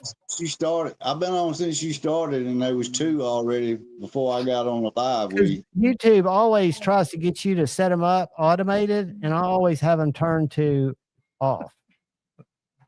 So I don't know why they serve ads, but it's YouTube. Pay for YouTube Premium. I'm not going to. I'll watch the ads or skip them. I'm not paying for premium. I mean, I'm just telling you, there was 2 of them before I jumped on, so could have been another one since I've been on here. Oh, I'm not doubting that at all because I get them all the time now. And there's some lives. I'll tell you, the worst place in the world is Rumble. So just to give y'all a little idea, if we go to Rumble where we're streaming, I don't get on Rumble. I just do because in case they ever nuke my YouTube. So all I do is stream my content over here. But if you go to watch a live stream, we're going to get hit. There we are. Don't even know what Rumble is. I guess it's like YouTube. It's like YouTube, but it's supposedly and the only reason I use it, BB Ant, if you think I'm getting rich off ads, you're fucking nuts, dude. If I was going to get greedy, I would put up goals. I would be, you fucking super chat me or go to hell. I'm not getting rich off ads. I might make 2 cents off those ads. And if I really wanted to make money, I'd go portrait, because portraits you get thousands of views afterwards.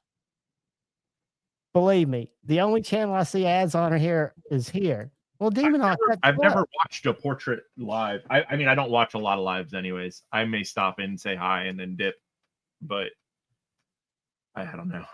No, if ad revenue, I can even show y'all that ad revenue pays nothing. I'm not a fan of trying to type super fast to like make a comment or some shit. And since that's the only way you can fucking communicate unless you're in the live, then I don't know. Not a fan of it. I'll type just to say hey to people because I always feel like you want to say hey to people. I try to, but So if I go to last week's Insomniacs Live, I'll be right back. I made my CPM. I've got a good CPM. I made $7.65. Let's see the one Ed and I were live for 10 hours.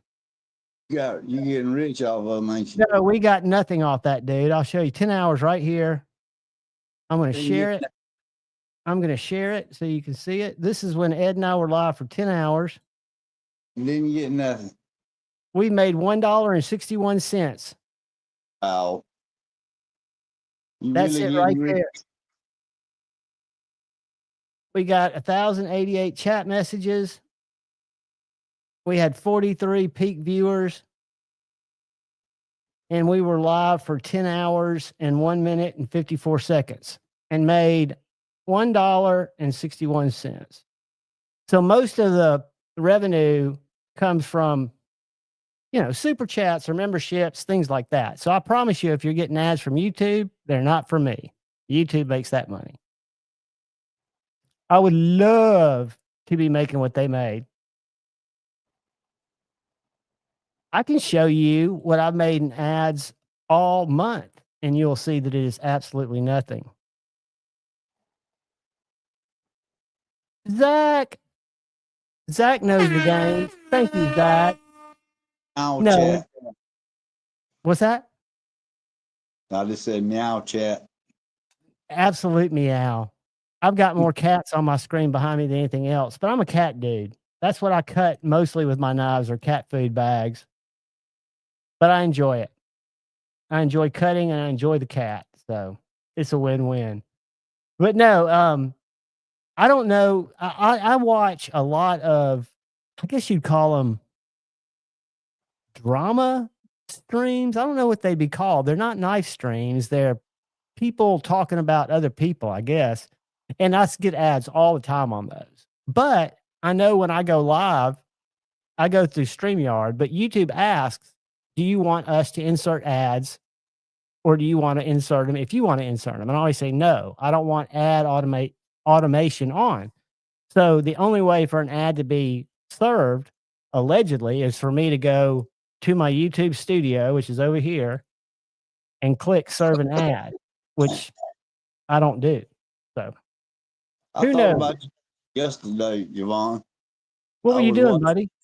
I was watching a YouTube video, and you and Shane, I thought about you, both of y'all, really, but it was smugglers, and they was in a warehouse at an airport, and they had, I don't forget how many pallets it was, huge 4x4x4 pallets, big. Finally, they said it was kratom. Guess how much they confiscated? All of it, I'm sure. I'm talking about how much it cost. How much? $500,000. I wonder how they're valuing that, because destroyed it. They freaking said it come from Africa, and they destroyed every damn bit of it, dude. Was it the FDA or was it something in customs? It was in customs, and it was not. It wasn't how you say it, certified to be coming over here, more or less. And they didn't. And there's certain things that have to be not regulated, but there's certain things that have to be on it. So if it was an illegal shipment, it doesn't surprise me. I mean, I'm not a proponent. I don't want to tell anybody how to live their life. I can only talk about my experience, and now knowing Shane's experience. And I have. It was a green powder pallet slap full of that crap, and he took a knife and dug down in it, and it was just green powder, more or less. It looks like that Maya tea or whatever. That it looks like green tea, really. They said it smelled like it smelled like tea. They just didn't. They didn't have it labeled right, and they lost all that. And it didn't cost them that much, but that's probably what it brought. They said it was $500,000 worth. And hey guys, we stayed too late. Manufacturing is getting ready to go live. That's fine. We can get off. We got 10 minutes, guys. Ed, stop by tomorrow for the live if you're up. I'll try my best. Rocket Metal, we're going over to said faction. I'm running to the store before it closes. It's only 9 o'clock there? Yeah. You got it made. Guys, I love you all. Have a great night. I'll see you at said faction. I'll jump on with you in the morning. What's that? I said, send me a link in the morning. I might jump on with you. You have to have a link every time you go live? Yeah, I'm sending it to you right now. I know, I'm sending one to Pocket Metal. Yeah. But you have to have a different link for every time? Yeah. I have to set them up. Yeah, I have to set up live. So I'll send you one, buddy. I'll text it to you. Or do you want it on Instagram? It's easier for you on Instagram or on text? Instagram. All right, guys. Love y'all. Peace. See you.